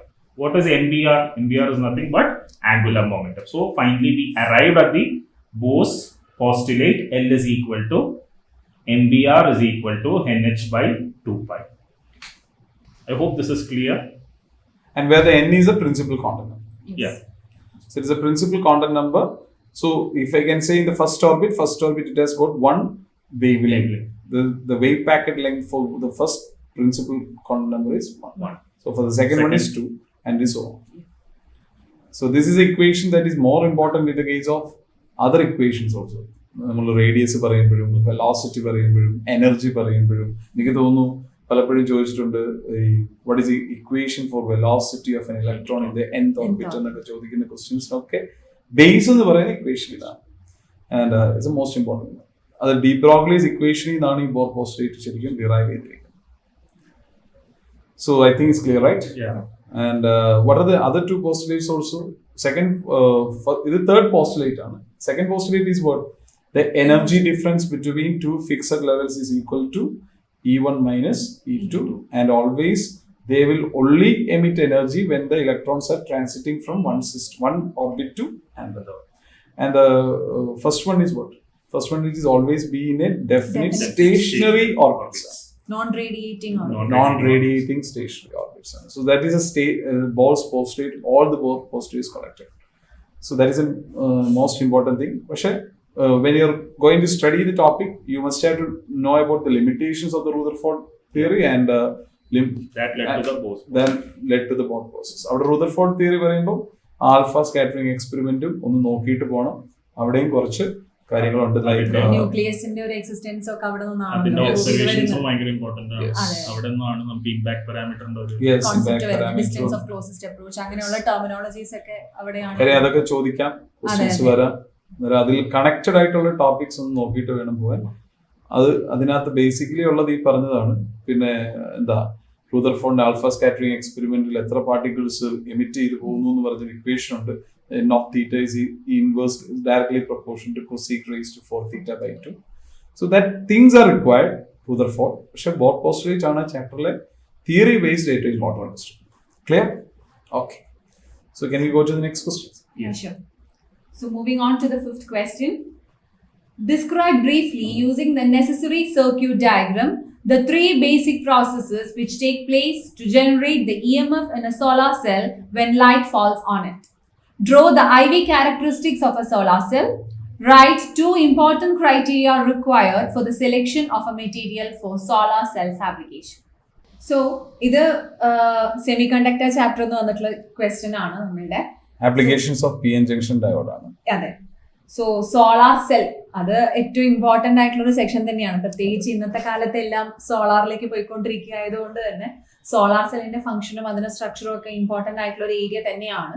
So നമ്മളോട് ഇവിടെ ചോദിച്ചിരിക്കുന്നത് using necessary circuit the three basic processes which take place to generate the EMF in a solar cell when light falls on it. That is the first question.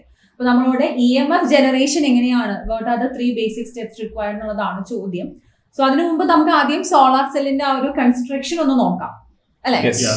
അത് ആ ഒരു base പാർട്ടിൽ നിന്ന് നമുക്ക് തുടങ്ങാം. ആദ്യം സോളാർ സെല്ലിന്റെ ഒരു കാര്യം നമുക്കൊന്ന് ജസ്റ്റ് ഒന്ന് പറഞ്ഞാൽ, PN ജംഗ്ഷൻ ഡയോഡ്സിൽ എല്ലാ ഡയോഡ്സും ശരിക്കും LED ആണേലും എല്ലാത്തിനും നമ്മൾ അങ്ങോട്ടാണ് പോകുന്നത്. ഇതിന് മാത്രം നമുക്ക് ബയസിങ് കൊടുക്കേണ്ടി വരില്ല. നമുക്ക് പ്രൊഡക്ഷൻ വരുന്ന സാധനമാണ്. So that is a first thing to be noted in this particular thing. നമുക്കൊരു എക്സ്റ്റേണൽ ബയസിങ് ഇല്ലാതെ ഈ പരിപാടി തുടങ്ങാൻ പറ്റും. So you start. So structure നമുക്ക് ആദ്യം ഒന്ന് നോക്കാം. ആദ്യം തന്നെ ഉള്ളത് നമുക്കൊരു പി ടൈപ്പ് ആയിട്ടുള്ള സിലിക്കൺ വേഫർ ആണ്. ആ silicon wafer P silicon wafer നമ്മൾ കൺസിഡർ ചെയ്യുന്നു. ഓഫ് അറൌണ്ട് 300 മൈക്രോമീറ്റർ തിക്നെസ് ഒക്കെ ഉള്ള ഒരു വേഫർ നമ്മൾ എടുക്കുന്നു. And on that we are coating an N layer, ഒരു എൻ സിലിക്കൺ ലെയർ കോട്ട് ചെയ്യാണ് നമ്മൾ അതിന്റെ മുകളിലായിട്ട്. Okay, and through diffusion process we are growing a N silicon layer over it. And അതൊരു 0.3 മൈക്രോമീറ്റർ തിക്നെസ് ഒക്കെ വരുന്ന രീതിയിലാണ് നമ്മൾ കോട്ട് ചെയ്തിട്ടുള്ളത്. Now, ഇനി ഈ പി സൈഡിന്റെ മറ്റേ സൈഡ് നമ്മൾ നോക്കുകയാണെങ്കിൽ on one side we have the N layer, ഈ എൻ ലെയർ ആണുള്ളത്. ഇനി പി വേഫറിന്റെ നെക്സ്റ്റ് സൈഡ് നമ്മൾ നോക്കുമ്പോൾ we have there a coated layer and we call it to be the back contact. നമ്മൾ അതിനെ ബാക്ക് കോണ്ടാക്ട് എന്നാണ് വിളിക്കുക. So we have a metal coating over there.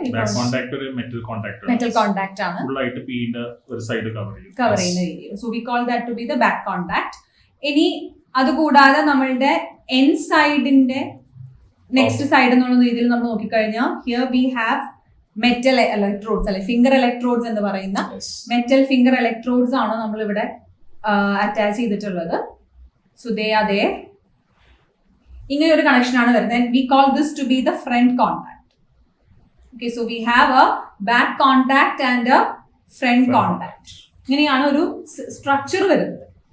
Now ഇങ്ങനെയുള്ള ഒരു സോളാർ സെൽ അല്ലെങ്കിൽ ഈ ഒരു സ്ട്രക്ചർ ഉപയോഗിച്ച് നമുക്ക് എങ്ങനെ EMF ജനറേറ്റ് ചെയ്യാം എന്നുള്ള നോക്കുമ്പോൾ when light falls on this particular surface, ഈ ഒരു ജംഗ്ഷനിലേക്ക് ലൈറ്റ് ഫോൾ ചെയ്യും. ട്രാൻസ്പെറന്റ് ആയിരിക്കണം. അതെ അതെ. ഫിംഗർ ഇലക്ട്രോഡ് യൂസ് ചെയ്യുന്നതിന്റെ ഒരു റീസണും അത് തന്നെയാണ്. അതെ. ഏരിയ മാക്സിമം സൺലൈറ്റ് വന്ന് വീഴാനായിട്ടാണ് നമ്മൾ finger electrode. Area that is exposed to sunlight is more. So അങ്ങനെ ലൈറ്റ് വന്ന് വീഴുമ്പോൾ EMF ജനറേറ്റ് ചെയ്യാൻ ബേസിക്കലി 3 സ്റ്റെപ്സ് ആണ് നമുക്കുള്ളത്. First step is actually generation. Generation എന്ന് പറഞ്ഞാൽ ഉദ്ദേശിക്കുന്നത് ലൈറ്റ് അതിന്റെ മുകളിൽ വന്ന് വീഴുമ്പോൾ through the normal process electron hole pair generation സംഭവിക്കുന്നതിനെയാണ് നമ്മൾ പറയുന്നത്. Due to the light that is been incident on the surface ഉണ്ടാവുന്ന electron hole pair generation. That is the first step to be considered. Second step is actually separation. Separation എന്നുള്ളതുകൊണ്ട് ഇവിടെ നമ്മൾ ഉദ്ദേശിക്കുന്നതെന്ന് വെച്ചാൽ electron hole generate ചെയ്തു, അതിൽ electrons N സൈഡിലേക്കും holes P സൈഡിലേക്കും മൂവ് ചെയ്യുന്നു. They will get separated due to the internal electric field. Internal electric field. So that is what is termed to be the second step, that is separation. Then comes the third step, which calls to be collection. അതില് electrons ആണ് നമ്മളുടെ N സൈഡിലാണ് electrons മുഴുവൻ എത്തുന്നത്. അതേപോലെ തന്നെ holes എല്ലാം എത്തുന്നത് പി സൈഡിലേക്കാണ്. സോ ഈ ഇലക്ട്രോൺസ് അത് എൻ സൈഡിലേക്ക് എത്തിക്കഴിയുമ്പോൾ they are collected by the front contact. അതുപോലെ തന്നെ നമ്മുടെ holes which are reaching the P side they are collected by the back contact. Okay, so ആ ഒരു പ്രോസസ്സിനെയാണ് we call to be collection. So we have a P side, ഒരു positive ആയിട്ടുള്ള ഒരു P side ഉണ്ടാവും, നെഗറ്റീവ് ആയിട്ടുള്ള ഒരു N side ഉണ്ടാവും, and thereby we have the photo voltage that is given out. അങ്ങനെയാണ് നമ്മൾ ആ ഒരു ജനറേഷൻ പ്രോസസ് പറയുന്നത്. ഇലക്ട്രിക് ഫീൽഡ് കുറച്ചുകൂടെ വൈഡ് ആവും, സ്ട്രോങ് ഇലക്ട്രിക് ഫീൽഡ്. ആ ഇലക്ട്രിക് ഫീൽഡിൽ നമ്മൾ വോൾട്ടേജ് ജനറേറ്റ് ചെയ്യും. ആ ജനറേറ്റ് ചെയ്യുന്ന വോൾട്ടേജ് ആണ് നമുക്ക് ശരിക്കും സോളാർ സെല്ലിന്റെ total voltage. So that's how the generation process is happening. Solar cell എന്ന് പറയുമ്പോൾ നിങ്ങൾ ഒരിക്കലും ചിന്തിക്കരുത് സോളാർ പാനൽ അല്ല. സോളാർ സെൽ എന്ന് പറയുന്നത് ഇതിനകത്ത് ഒരു ചെറിയൊരു എലമെന്റ് മാത്രമാണ്, അത് കുറെ എണ്ണം ചേരുന്നതാണ് നമ്മളൊരു സോളാർ പാനൽ. സോ ഇതെന്ത് ചെയ്യും, ഇനി സീരീസ് ആയിട്ടും പാരലായിട്ടും കമ്പൈൻ ചെയ്തിട്ടാണ് what we are using in our homes. So think about that when the question is coming. തീർന്നിട്ടില്ല. ജനറേഷൻ, ആ പറയുന്ന പ്രോസസ്സിൽ നിന്ന് സെപ്പറേഷൻ, കളക്ഷൻ. ഇനി നമ്മൾ എന്ത് ചെയ്യും, മേളത്തെ ഇലക്ട്രോഡും താഴത്തെ ബാക്ക് കോണ്ടാക്റ്റിൽ നിന്ന് കണക്ഷൻ നമ്മുടെ ലോഡിലേക്ക് കൊടുക്കും. So you are having A potential difference. Now A Lord is connected. So we know that current always goes from high potential to low potential. ഒരു ഫ്ലോ ഉണ്ടാവും. സോ എന്ന് പറഞ്ഞൊരു ബാറ്ററിക്ക് പകരമായിട്ടൊരു EMF ഇവിടെ ക്രിയേറ്റ് ചെയ്യും. EMF ക്രിയേറ്റ് ചെയ്യുന്നു എന്നുള്ള മനസ്സിൽ ഓർത്തിട്ട് വേണം ഇനി ആ ഗ്രാഫ് ചിന്തിക്കാൻ. ബിക്കോസ് ഇലക്ട്രോ മോട്ടീവ് ഫോഴ്സ് എന്ന് പറയുന്നത് ശരിക്കും സപ്ലൈങ് ആണ്, ഡ്രോയിങ് അല്ല. ആ ഗ്രാഫ് എന്തൊക്കെ വ്യത്യാസം വരും അല്ലേ മാം? അതെ, അതുകൊണ്ട് തന്നെ നമ്മൾ നെക്സ്റ്റ് ഇതിൽ പറഞ്ഞിരിക്കുന്നതും draw the IV characteristics of a solar cell എന്നുള്ളതാണ്. സോ സർ ഇപ്പൊ പറഞ്ഞ പോലെ തന്നെ നമ്മൾ ഇവിടെ IV ക്യാരക്ടറിസ്റ്റിക്സ് കൺസിഡർ ചെയ്യുമ്പോൾ taking V along the x axis and current along the y axis നമ്മൾ നോക്കിക്കഴിഞ്ഞാൽ we are drawing the characteristic curve in the fourth quadrant. Because of the reason that നമ്മൾ ഇവിടെ കറണ്ട് ഡ്രോ ചെയ്യുകയല്ല ചെയ്യുന്നത്, rather we are supplying to the load. അതുകൊണ്ടാണ് നമ്മൾ ഇവിടെ fourth ക്വാഡ്രന്റിലാണ് graph plot ചെയ്യുന്നതെന്ന് പറയുന്നത്. And we are getting A shape like this. Okay, ഇങ്ങനെ ഒരു ഗ്രാഫിക്കൽ ഷേപ്പ് ആണ് നമുക്ക് കിട്ടുന്നത്. ഒരു കർവ് ആണ്, നോൺ ലീനിയർ ആയിട്ടുള്ള ഒരു കർവ് ആണ് കിട്ടുന്നത്. ആൻഡ് ഹിയർ ഈ ഒരു പോയിന്റ് എടുത്ത് നോക്കിയാൽ കാണാം, there is a voltage, non-zero value of voltage is there, but current is zero. അല്ലെ, current is zero ആണ്, but we have a voltage. This is known as open circuit voltage. So എന്ന് പറഞ്ഞാൽ total maximum EMF എന്ന് നോക്കുകയാണെങ്കിൽ ചിന്തിക്കാം. അതെ, so we call it to be VOC എന്നും എഴുതാറുണ്ട്, ഓപ്പൺ സർക്യൂട്ട് വോൾട്ടേജ് എന്ന് അതിനെ പറയുന്നു. അതേപോലെ y ആക്സിസിലും you have a point where there is current but voltage is zero, and we call that current to be the short circuit current. So it is known as a maximum current. We represent it as ISC. Okay, so this is how the IV graph would be for a solar cell. Okay. Yes. So I think there is one more criteria to be discussed. Write 2 important criteria required for the selection of a material for solar cell fabrication. So solar cell fabrication criteria പറയുമ്പോൾ നമ്മൾ band ഗ്യാപ്പിനെ ഒരു criteria ആയിട്ട് consider ചെയ്യാറുണ്ട്. പിന്നെ absorption അതൊരു criteria ആവാറുണ്ട്. Electrical conductivity ഒരു criteria ആയിട്ട് Yes. എടുക്കാം. കോസ്റ്റ് പറയാം. അങ്ങനെയുള്ള ഒരുപാട് ക്രൈറ്റീരിയാസ് ഉണ്ട്. അതിൽ ഏതെങ്കിലും രണ്ടെണ്ണം നിങ്ങൾക്ക് എപ്പോഴും എനിക്ക് തോന്നുന്നു ഏറ്റവും നല്ലത് ബാൻഡ് ബാൻഡ് ഗ്യാപ്പിനെയാണ്. ഗ്യാപ്പ്. അതെ അതെ, അതൊരു നമ്മൾ വളരെ പഠിക്കും. ഇമ്പോർട്ടന്റ് ക്രൈറ്റീരിയ ആണ്. നമ്മൾ ആ ചാപ്റ്റർ പഠിക്കുമ്പോൾ തന്നെ എപ്പോഴും വരുന്ന ഒരു ബാൻഡ് ക്യാപ്പ് ആണ്. സോ ദാറ്റ് ഈസ് സ്പെസിഫൈഡ് ആണ്. കാര്യം ഇപ്പം LED പറയുമ്പോൾ എന്നുള്ള രീതിയിലാണ് നമ്മൾ ആ ഒരു ബാൻഡ് ഗ്യാപ്പ്. LED-യുടെ ഒക്കെ കണ്ടീഷൻസ് വരുമ്പോൾ നമ്മൾ ബാൻഡ് ഗ്യാപ്പ് വെച്ച് ഡിഫറെന്റ് കളർ Colours കോമ്പിനേഷൻസ് ഒക്കെ പറയാറുണ്ട്. പറയാറുണ്ട്. So band gap is one thing and second is as she said about high absorption, അതൊരു absorption. Important criteria. അങ്ങനെ എപ്പോഴും നിങ്ങളുടെ അടുത്ത് ക്രൈറ്റീരിയാസ് അല്ലെങ്കിൽ അഡ്വാൻറ്റേജ് ഇതുപോലുള്ള കാര്യങ്ങൾ ചോദിക്കുമ്പോൾ കുറച്ചുകൂടെ സയന്റിഫിക് ആയിട്ടുള്ള Yes. പോയിന്റ്സ് എഴുതാനായിട്ട് ശ്രമിക്കുക. അല്ലാതെ easy to handle, manufacturing easy, ഇങ്ങനെയുള്ള പോയിന്റ്സിലേക്ക് എക്കണോമിക് പോകുന്നതിന് പകരം കൺസിഡറേഷൻസ് അല്ലാണ്ട് അതെ Yes. കുറച്ചും കൂടെ Connected. സയന്റിഫിക് ആയിട്ടുള്ള ടോപ്പ് പോയിന്റ്സ് എഴുതുകയാണെങ്കിൽ that will add value to the അത് പോയിന്റ്സ്. എഴുതാനും ഈസിയാണ്. നമ്മൾ ഈ ടോപ്പിക്കിൽ അത് ബാൻഡ് ഗ്യാപ്പ് ഇഷ്ടം പോലെ പറയുന്നതുകൊണ്ട് അവര് ഓർത്തിരിക്കാനും ഈസിയാണ്. സോ അറ്റ്ലീസ്റ്റ് ആ ഒരു പോയിന്റ് ബാൻഡ് ഗ്യാപ്പ് ആയിരിക്കണം. മറ്റേ നിങ്ങൾ ഓക്കെ കോസ്റ്റ് ഒന്നൊക്കെ എഴുതിയാലും കുഴപ്പമില്ല. Accepting. Accepting. Okay, Yeah. So can we go to. അതുപോലെ മക്കളെ ഇതിനകത്ത് പഠിക്കേണ്ട 2-3 ടോപ്പിക്സുകളുണ്ട്. LED സ്ഥിരമായിട്ട് ചോദിച്ചു സ്പെഷ്യൽ കണ്ടിട്ടുണ്ട്. പർപ്പസ് ഡയോഡ്സ് എല്ലാം വളരെ ഇമ്പോർട്ടന്റ് ആയിട്ടുള്ള സെനർ വളരെ ഇമ്പോർട്ടന്റ് ആണ്. സെനർ ഇമ്പോർട്ടന്റ് ആണ്. സെനറിന്റെ ആ voltage diagram Yeah. Is an important thing. അതിന്റെ വോൾട്ടേജ് റെഗുലേഷനിൽ യൂസ് ചെയ്യുന്ന ആപ്ലിക്കേഷൻ Yes. അങ്ങനെയുള്ള കാര്യങ്ങൾ. സെനർ എപ്പോഴും നമ്മുടെ ലോഡിന് പാരലായിട്ട് കണക്ട് ചെയ്യണം.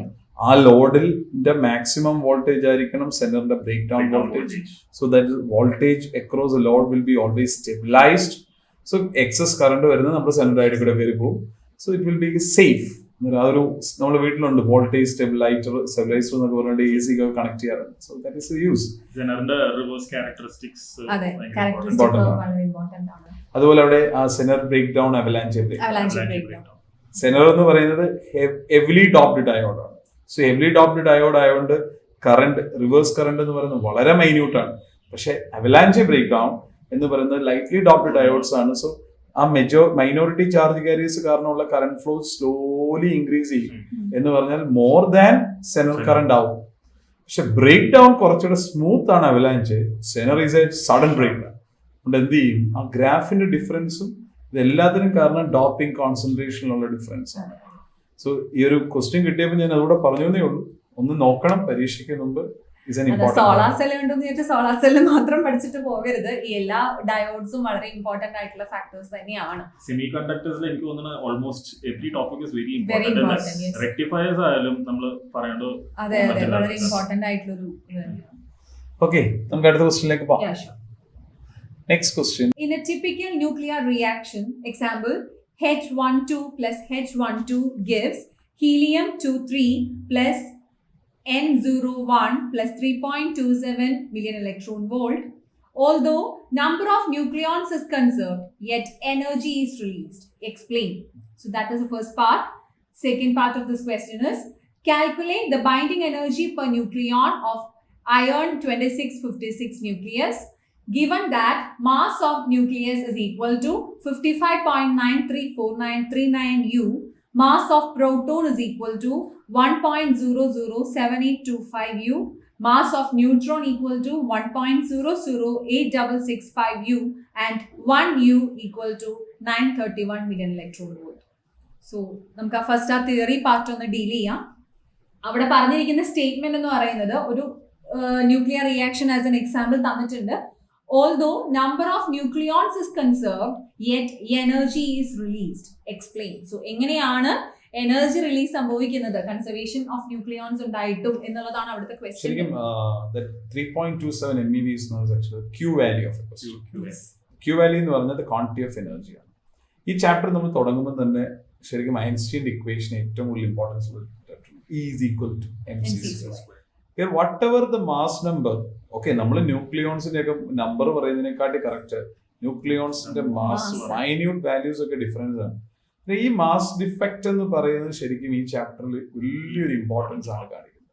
And why this mass defect is, what is the use of this mass defect? ഈ മാസ് ഡിഫക്റ്റ് ശരിക്കും ഇവിടുത്തെ ബൈൻഡിങ് എനർജി ആയിട്ടാണ്. സോ ഇപ്പൊ നിങ്ങൾ ഇവിടെ നോക്കുമ്പോൾ ചെയ്യേണ്ടത് ശരിക്കും 1H2 1H2 and 2H3 എന്ന് പറയുന്ന 0 and 1, they are the products. So actually always the mass of the reactants is greater than the mass of the products. So why this mass of the reactants is greater? Because some mass is used for creating a new bond between the nucleons. എപ്പോഴും ഇവിടെ Q value എന്ന് പറയുന്ന ഒരു question ചോദിക്കുമ്പം ചെയ്യേണ്ടത് ആദ്യം mass defect കണ്ടുപിടിക്കണം. The mass of reactants minus mass of products. So you will get a mass defect. ആ mass defect into C square ചെയ്താൽ ഇവിടുത്തെ ശരിക്കും എനർജി ഇൻ ജൂൾസ് കിട്ടും. അതിനെ divide by 1.6 into 10 raised to minus 19 ചെയ്താൽ you will get electron volt, energy in electron volt. Energy in electron volt. Divide by 10 raised to 6 കൂടെ ചെയ്താൽ you will get mega electron volt. ആ എനർജിയുടെ എന്താ നമ്മൾ C square by 1.6 into 10 raised to minus 19 into 10 raised to 6 വരുന്ന quantity ആണ് നമ്മുടെ ക്വസ്റ്റ്യനകത്ത് 931 MeV എന്ന് കൊടുത്തിരിക്കുന്നത്. So 1U is equal to 931 MeV അല്ല, ശരിക്കും 931 MeV per c square ആണ് ശരിക്കും. അത് energy produced by 1 atomic mass unit of a substance ആണ്. So അന്നേരം അത് 1U is equal to energy produced by 1U is 931.5. ഇത് നമ്മളിവിടെ ചെയ്യേണ്ട ക്വസ്റ്റ്യൻ MeVയിലായിരിക്കണം. എപ്പോഴും the excess energy is going to be used for binding energy, excess mass of the reactants. I think the first part of the question is clear. Yeah. Second പാർട്ടിലേക്ക് പോവാം. ഒരു ion nucleus വെച്ചുള്ള question ആണ്. Binding energy per nucleon calculate ചെയ്യാനാണ് പറഞ്ഞിട്ടുള്ളത്. We have the mass of the nucleus, mass of proton and mass of neutron is provided and also 1AU corresponding ആയിട്ടുള്ള energy വാല്യൂം തന്നിട്ടുണ്ട്. And you are asked to find the binding energy per nucleon. അവിടെ ഒരു കാര്യം പറയണം മാം, നമ്മുടെ കുട്ടികളൊക്കെ ഭയങ്കര ഷോർട്ട് കട്ടുകളുടെ മിടുക്കര അല്ലേ. 55.934939 ഓ സർ 6 ഡിജിറ്റ്സ് ആണ്. ഇവർ ചിലപ്പോൾ ചെയ്യും 55.93 ഒക്കെ ചെയ്യും. മക്കളെ, the mass defect will always come after the third decimal point വരാൻ ചാൻസ് ഉള്ളൂ. 0.00 വരത്തുള്ളൂ. അന്നേരം ഒരിക്കലും കയറി ഇവിടെ നിന്നും കയറി അപ്രോക്സിമേഷൻ ചെയ്യരുത് ടിൽ ദ ലാസ്റ്റ് സ്റ്റെപ്പ് എന്ന് പറഞ്ഞാൽ എനർജി കണ്ടുപിടിക്കുന്നതും വരെ മെയിൻറ്റെയിൻ ദാറ്റ് 6 ഡെസിമൽ പോയിന്റ്സ്. അല്ലെങ്കിൽ നിങ്ങളുടെ ആൻസർ തെറ്റും. ഒരു ചെറിയ, ഞാൻ എക്സാമ്പിൾ പറയാം, 0.000001 പോലും നിങ്ങൾ ചെറിയ ചേഞ്ച് കൊടുത്താൽ 931.5 MeVയുടെ വേരിയേഷൻസ് അവിടെ കാണിക്കാൻ പറ്റും into 0.00. So it is a big change. അതുകൊണ്ട് ഒരിക്കലും അവിടെ അപ്രോക്സിമേഷൻ ചെയ്യരുത്. നമുക്കിപ്പോൾ ചെയ്യാൻ നോക്കാം ഈ പ്രോബ്ലം നമുക്ക് എങ്ങനെ എക്സിക്യൂട്ട് ചെയ്യാം. റൈറ്റ്? സോ സ്റ്റാർട്ട് ചെയ്യാം. So mass of iron nucleus എന്ന് പറയുന്നത് എത്രയാണ്? 55.934939 U ആണ്. മാസ് ഓഫ് പ്രോട്ടോൺ എന്ന് പറയുന്നത് 1.007825 U. മാസ് ഓഫ് ന്യൂട്രോൺ എന്ന് പറയുന്നത് 1.0078865 U and 1U is equal to 930. So അയണിനകത്ത് എത്ര എണ്ണം ഉണ്ട്? എത്ര പ്രോട്ടോൺസ് ഉണ്ട്? Protons number is 26. Neutrons number എന്ന് പറയുന്നത് ടോട്ടൽ മാസ് നമ്പർ എന്ന് പറയുന്നത് 56 ആണ്. So 56 minus 26 that is equal to 30. Clear? So we can say mass defect എന്ന് പറയുന്നത് എങ്ങനെയാ ചെയ്യുന്നത്? Mass defect is equal to mass of constituent particles. ഇവിടെ എത്ര constituent particles ഉണ്ട്? 26 പ്രോട്ടോൺസും 30 ന്യൂട്രോൺസും കൂടെ ചേരുന്നതാണ് ശരിക്കും അയൺ എന്ന് പറയുന്ന ന്യൂക്ലിയസ്. അന്നേരം നമ്മൾ പറഞ്ഞു ഈ 26 30 കൂടെ ജോയിൻ ചെയ്യുമ്പോഴാണ് ശരിക്കും. അന്നേരം ഇതാണ് റിയാക്ടൻസ്. പ്രൊഡക്റ്റ് എന്ന് പറയുന്നത് അയൺ എന്ന് പറയുന്ന ന്യൂക്ലിയസ് ആണ്. So what is answer? നമുക്ക് ചെയ്യുമ്പം ഇതിനകത്ത് കേസ് വരുന്നത് P into mass of the proton plus N into mass of the neutron minus mass of the ion atom.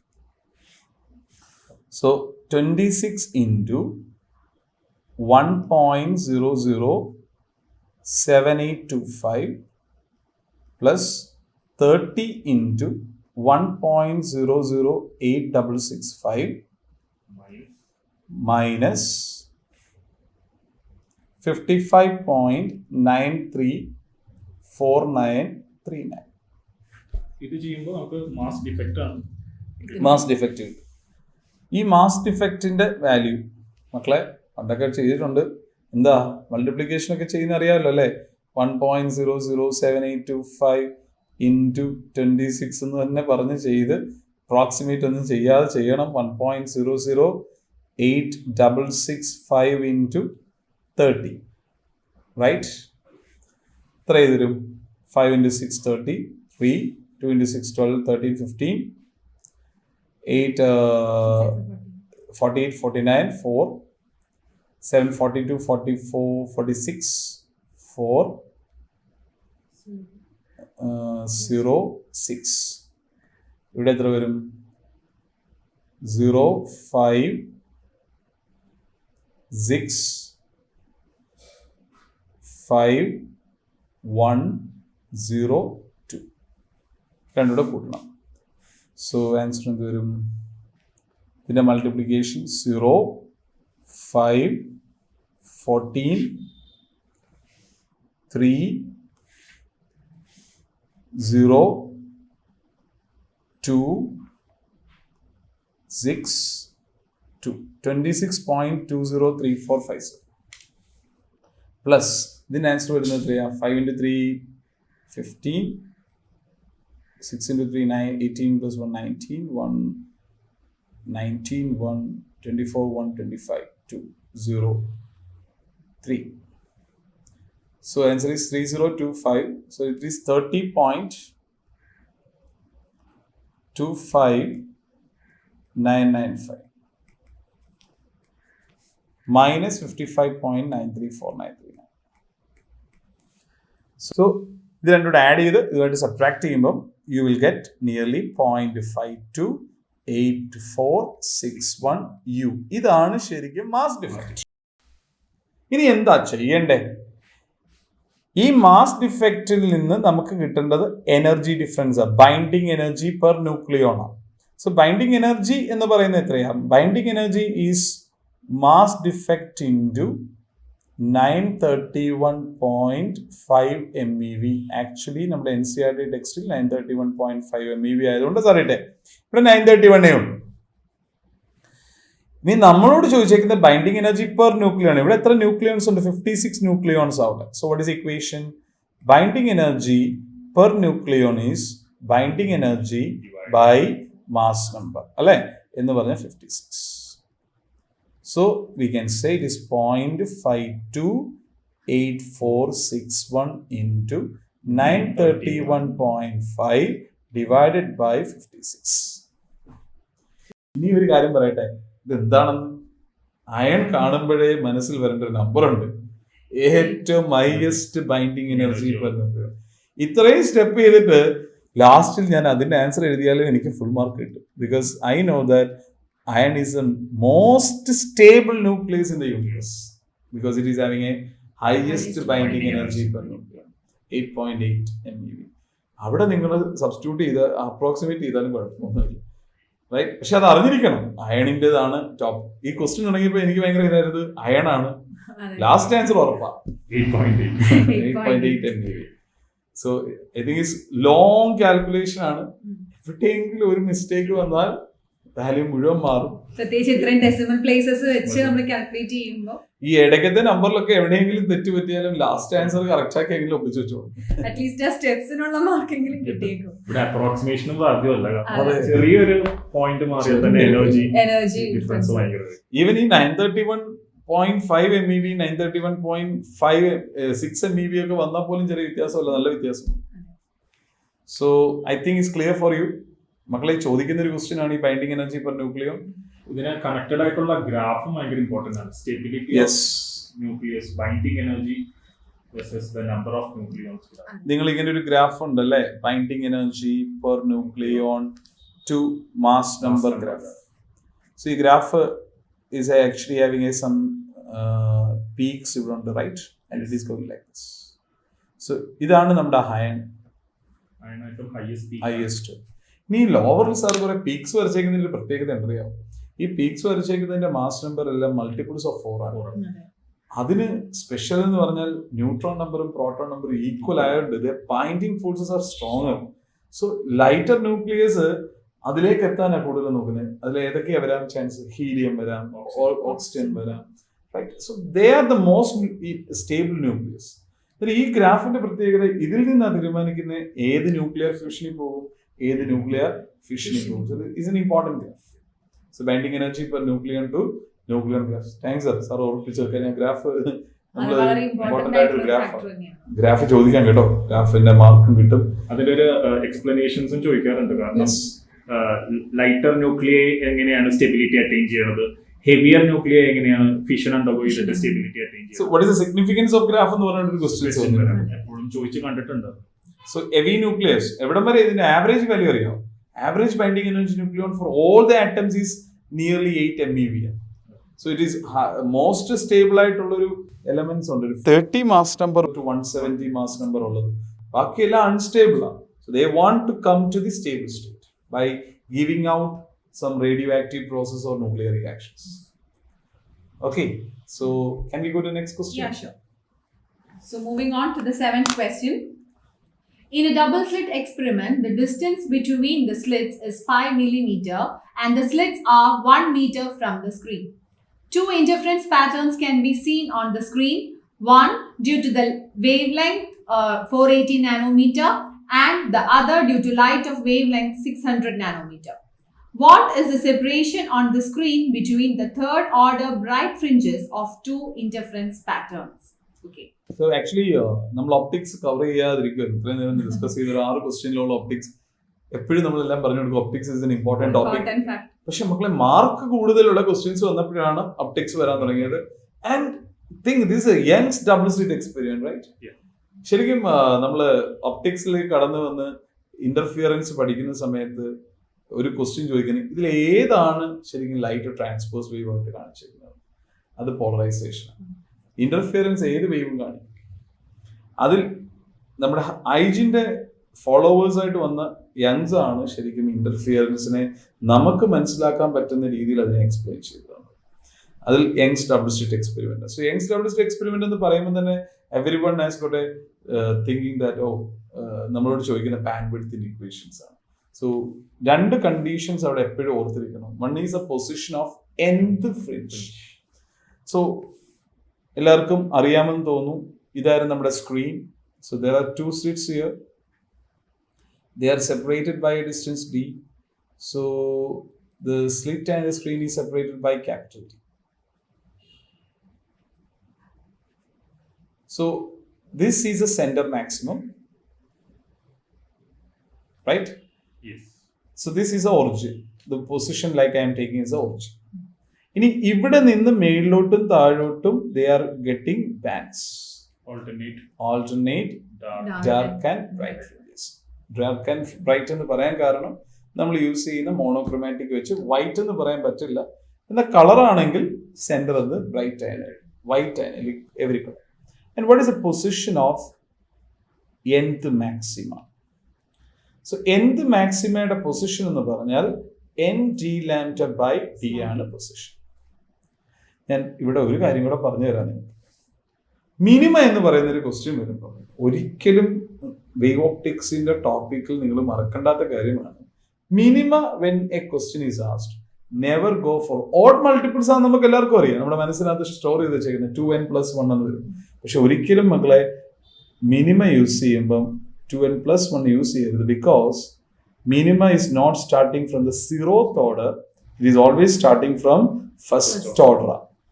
അതുകൊണ്ട് -1 is best. m 1 2 3 ആണ്. 0th order കൊടുത്തു കഴിഞ്ഞാൽ നമുക്ക് പോയിന്റ് ഔട്ട് ചെയ്ത് പറയാൻ പറ്റില്ല, മിനിമയ്ക്ക് മാത്രം. ഇനി ഈ question, so coming to this question, ഇവിടെ 2 വേവ് ലെങ്സ് ആണ്. ഇറ്റ്സ് എ ഡൈക്രോമാറ്റിക് ആണ് ഈ പറയുന്ന ലൈറ്റ്. 480 നാനോമീറ്ററിന്റെയും 600 നാനോമീറ്ററിന്റെയും 2 വേവ്സ് വരും. ഇവര് 2 പേരും 2 ടൈപ്പ് പാറ്റേൺസ് ആണ് കിട്ടുന്നത്. പക്ഷെ സെന്റർ ബാൻഡിൽ ദേ ഷോ ബോത്ത് കളേഴ്സ്. 480 കാണിക്കും, 600 മാക്സിമം ആണ്. Because 0 is common for everywhere. ഇനി എവിടെയാണ് തേർഡ് ഓർഡർ ബ്രൈറ്റ് ഫ്രിഞ്ച് വരണം. So what is the position of the third? Y3 is equal to 3 n എന്ന് പറയുന്നത് 3 d lambda divided by small d. The d by d is a common ആണ്, right? So d എത്രയാ? 5 millimeter, capital D 1 meter. So നമ്മളോട് ചോദിച്ചേക്കുന്നത് Y32 second wave length എന്ന് പറയുന്നത് 600 nanometres വരെ എടുക്കുന്നു. First എന്ന് പറയുന്നത് 480 നാനോമീറ്റർ എടുക്കുന്നു. So Y32 minus Y31. So it is 3d by d into 600 minus 480 into 10 raised to minus 9. So 3 into d is 1 by small d is 5 millimeters. So 5 into 10 raised to minus 3 into 120 into 10 raised to minus 9. So cancel that. This is 24 into 3, 72 into 10 raised to minus 6. 0.07 into 10 raised to minus 3 എന്ന് കിട്ടും. Yes. അല്ലെങ്കിൽ 0.07 millimeter എന്നും പറയാം. Yes. We can go with. ഞാൻ CBSEക്ക് നമുക്ക് ഈ ആൻസറിന്റെ last എങ്ങനെയായാലും കിട്ടിയാൽ മതി. ഡെസിമൽ പോയിന്റ് അവർ പറയുന്നില്ല. 72 into 10 raised to അല്ലെങ്കിൽ പറയണം മൈക്രോമീറ്റർ അല്ലെങ്കിൽ മില്ലിമീറ്ററിൽ എക്സ്പ്രസ് ചെയ്യാൻ പറഞ്ഞാൽ you can say ma'am said 0.072 into millimetre എന്ന് പറയാം, അല്ലെങ്കിൽ 72 മൈക്രോമീറ്റർ എന്ന് പറയാം. റൈറ്റ്. ഫൈനൽ ആൻസറിന്റെ order is not an important thing. പക്ഷേ SI യൂണിറ്റിൽ എഴുതുന്നതാണ് കുറച്ചുകൂടെ നല്ലത്. ക്ലിയർ ആണ് മക്കളെ? ഇതിനകത്ത് എക്സാമ്പിൾ 10.4 കുറെ ക്വസ്റ്റ്യൻസ് ചോദിക്കുന്നുണ്ട്. അതിനകത്ത് ഒന്നാമത്തെ ക്വസ്റ്റ്യൻ ആണ് ലൈക്ക് വൈറ്റ് കളർ വന്നാൽ എന്ത് സംഭവിക്കും? സോ വൈറ്റ് കളർ വരുമ്പോൾ സെൻട്രൽ മാക്സിമം ബ്രൈറ്റ് ആയിരിക്കും, വൈറ്റ് ആയിരിക്കും. അങ്ങോട്ടും ഇങ്ങോട്ട് കളർ പാച്ചസ് വരും. ആ കളർ പാച്ചസിനകത്ത് എക്സ്ട്രീം എൻഡിൽ എന്തായിരിക്കും? റെഡ് മാറി ബ്ലൂ കയറാൻ തുടങ്ങും. ശരിക്കും എന്തുകൊണ്ടാ? We know that y is proportion to d lambda by d. So ഏറ്റവും ബീറ്റ എന്ന് പറയുന്ന ബാൻഡ് വിഡ്ത്ത് ശരിക്കും d lambda by d ആണ്. സോ ഏറ്റവും മിനിമം ബാൻഡ് വിഡ്ത്ത് ഉള്ളത് വയലറ്റ് ആണ്. So violet will disappear first, then blue, then green, then yellow, then orange, then red disappear ചെയ്തു പോകും. Then എന്ത് പറ്റും? Because of the speciality of violet is having 3600 angstrom and red is having 7200 angstrom, when red disappears, the blue again or the violet again reappears.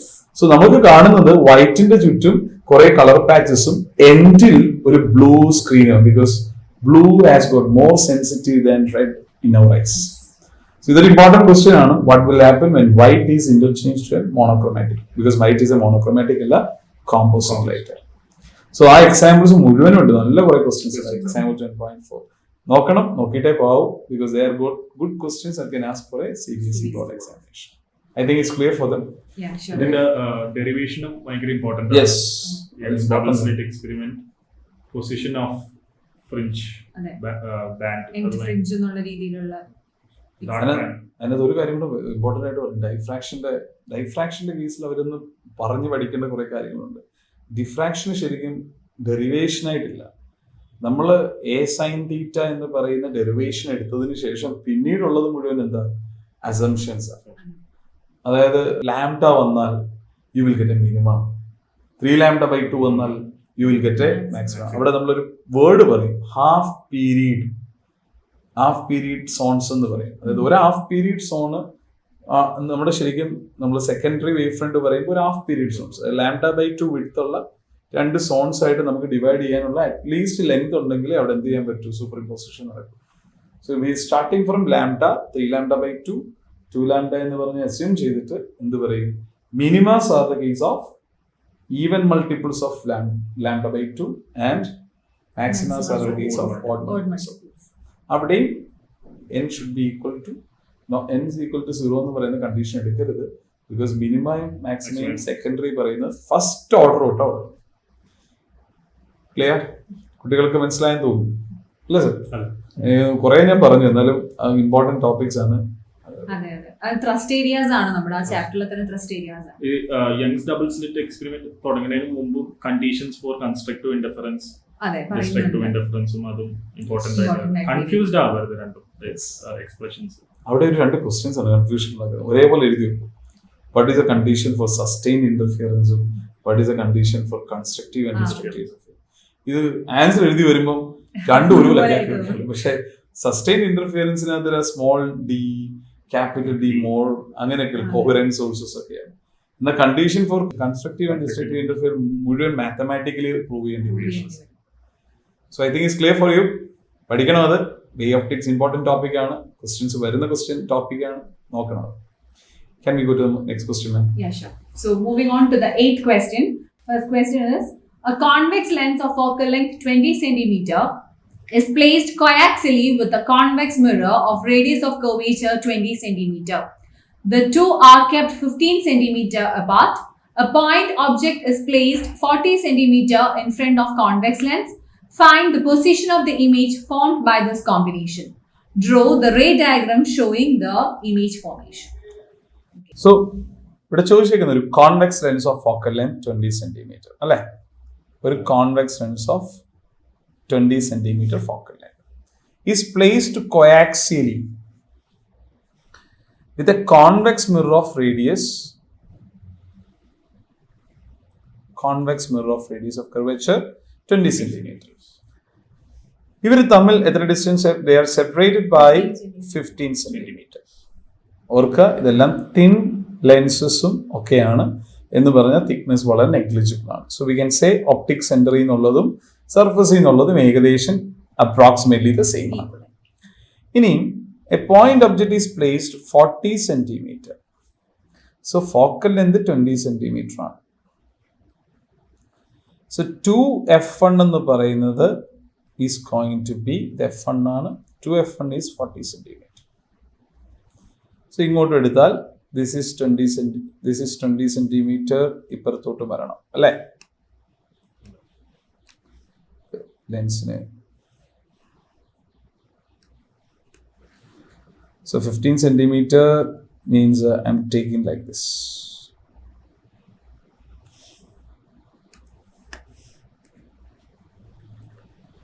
Length ഒക്കെ ഒന്ന് correct ആക്കി വരച്ചു കഴിഞ്ഞാൽ ray diagram ചോദിച്ചിട്ടുള്ള ക്വസ്റ്റ്യൻ ആയതുകൊണ്ട് നമുക്ക് ലെങ്ത് എല്ലാം correct ആക്കാം. So ഇപ്പുറത്തോട്ടുള്ള F1, ഇപ്പുറത്തോട്ട് F2.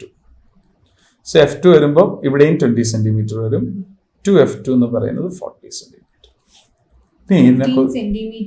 ഇവര് തമ്മിലുള്ള സെപ്പറേഷൻ ആണ് 15 സെന്റിമീറ്റർ. ഇനിയും ഇതിന്റെ കോൺവെക്സ് മിററിന്റെ റേഡിയസ് ഓഫ് കർവേച്ചർ 20 സെന്റിമീറ്റർ ആണ്. സോ ഇവിടെ നിന്ന് സോ സംതിങ് ലൈക്ക് 35 സെന്റിമീറ്റർ വരും. ഇത് നമ്മൾ ഒറിജിനായിട്ട് എടുത്താൽ 35 സെന്റിമീറ്റർ പൊസിഷനിൽ 15 plus 20 35 centimetre. So something like this. ഇവിടെയാണ് ഇതിന്റെ സെന്റർ ഓഫ് കർവേച്ചർ. ഇത്രയുമാണ് നമ്മുടെ ബേസിക് ക്വസ്റ്റ്യൻ. ഇതിന്റെ ഫോക്കൽ ലെങ്ത് എന്ന് പറയുമ്പോൾ 25 സെന്റിമീറ്ററിലാണ് ഇതിന്റെ ഫോക്കസ് വരുന്നത്. Because for a mirror F is equal to R/2 for small apertures. അത് ഇമ്പോർട്ടന്റ് ആണ്. ഒരു ക്വസ്റ്റ്യൻ ഞാൻ കണ്ടിട്ടുണ്ട്, always a focal length of a mirror is R/2. Never. Only paraxial പോയിന്റ്സിന് മാത്രമേ പറ്റൂ, എന്ന് പറഞ്ഞാൽ സ്മോൾ അപ്പർച്ചേഴ്സിന് മാത്രമേ പറ്റൂ. ഓക്കെ, ഇനി നമുക്കിത് ചെയ്യുന്നതിനെ കുറിച്ച്. ഇനി റേ ഡയഗ്രാം. ഇവിടെ ഒരു പോയിന്റ് ഒബ്ജക്റ്റ് വെച്ചേക്കുന്നതാണ് പറഞ്ഞത്. ഈ പോയിന്റ് ഒബ്ജക്റ്റ് 40 സെന്റിമീറ്ററിലാണ് വെച്ചേക്കുന്നത്. ഈ കോൺവെക്സ് ലെൻസിന്റെ 40 സെന്റിമീറ്ററിന് പ്രത്യേകതയുണ്ട്. എന്താ? മാഗ്നിഫിക്കേഷൻ -1 വരുന്ന പൊസിഷനാണ്.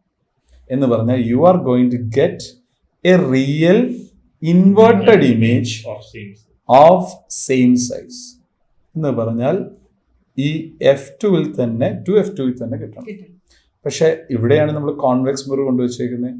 So it is going to be blocked. അന്നേരം പിന്നെ അങ്ങോട്ട് പോകുന്നത് വിർച്വൽ ലൈൻസ് ആയിരിക്കണം. ഇനി രണ്ടാമത് കോൺവെക്സ് മിററിലേക്ക് പോകുന്നു. ഇനി എവിടെയാണ് പൊസിഷൻ? ആ പൊസിഷൻ കിട്ടിയതിന് ശേഷം നമുക്ക് വരാം. എനിക്ക് ഡയഗ്രത്തിനെക്കാട്ടി കൂടുതലും ഇവിടുത്തെ കോമ്പിനേഷൻ ഇക്വേഷനെക്കാട്ടിലൊക്കെ കൂടുതൽ മിറർ ഫോർമുലയിലാണ് ടെസ്റ്റ് ഇക്വേഷൻ. 2 ഇക്വേഷൻ മാത്രമേ ഇവിടെ പഠിച്ചാൽ മതി. 1/f is equal to 1/v plus 1/u. 1/f is equal to 1/v minus 1/u. ഇത് ശരിക്കും മിറർ ഫോർമുലയും തിൻ ലെൻസ് ഡിസ്റ്റൻസ് ഇക്വേഷനുമാണ്. ഈ 2 ഇക്വേഷൻ ഉണ്ട്. ഈ പ്രോബ്ലം ഈസി ആയിട്ട് ചെയ്യാം. എപ്പോഴും ഈ കോമ്പിനേഷൻ വരുമ്പോൾ പലരും പല ഷോർട്ട് കട്ട് ഒക്കെ പഠിപ്പിക്കും. പക്ഷേ even for entrance I will always prefer this equation. കാര്യം തെറ്റത്തില്ല. സൈൻ കൺവെൻഷൻ അറിയാമായിരിക്കും അല്ലേ? New Cartesian sign convention. Y axis is taken as a aperture and x axis is taken as the principal axis. ഇങ്ങോട്ട് വരുന്നതാണ് positive.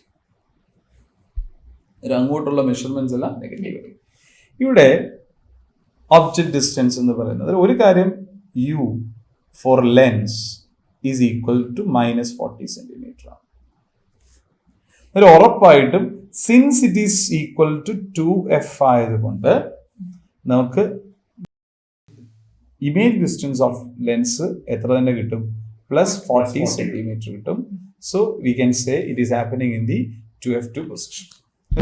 അതിന് പ്രത്യേകിച്ച് lens ഫോമിൽ ഇനി എടുക്കേണ്ട ആവശ്യമില്ല. ഇനിയാണ് ഈ ക്വസ്റ്റ്യൻ ട്രിക്ക്. നമ്മൾ 10ാം ക്ലാസ്സിലൊക്കെ പഠിക്കുമ്പോൾ നമ്മൾ പറയും എപ്പോഴും ഒബ്ജക്ട്സ് റിയലാണ്. പക്ഷേ +2-ൽ ഒബ്ജക്റ്റ് എന്നേ പറഞ്ഞിട്ടുള്ളൂ സിലബസിനകത്ത്. റിയലും ആവാം വിർച്വലും ആവാം. എന്താ ഈ വിർച്വൽ ഒബ്ജക്റ്റ്? റേ ആണ് ഒബ്ജക്റ്റിനെ ക്രിയേറ്റ് ചെയ്യുന്നത്. ഈ റേ ആണ് ഈ ഇമേജിലേക്ക് പോകുന്നത്. So that is incidenting on the convex surface. So that will act as the ray that is going to that virtual object. ഇതാണ് നമ്മുടെ കോൺവെക്സ് ലെൻസിന്റെ ഒബ്ജക്റ്റ്. കോൺവെക്സ് ലെൻസ് ഫോം ചെയ്ത ഇമേജ് നമ്മുടെ കോൺകേവ് മിററിന്റെ വെർച്വൽ കോൺവെക്സ് ലെൻസിന്റെ മിററിന്റെ virtual object ആയിട്ട് act ചെയ്യും. യെസ്. ഇവിടെ എത്രയാ? What is the object distance for the mirror? So ഈ പറയുന്ന ഒബ്ജക്ട് ഡിസ്റ്റൻസ് ഇത് 15 സെന്റിമീറ്റർ. ഇവിടം വരെ ഇതാണ് ഒറിജിനായിട്ട് സാർ എടുത്തത്. സോ ഇത് 40 ആണ്.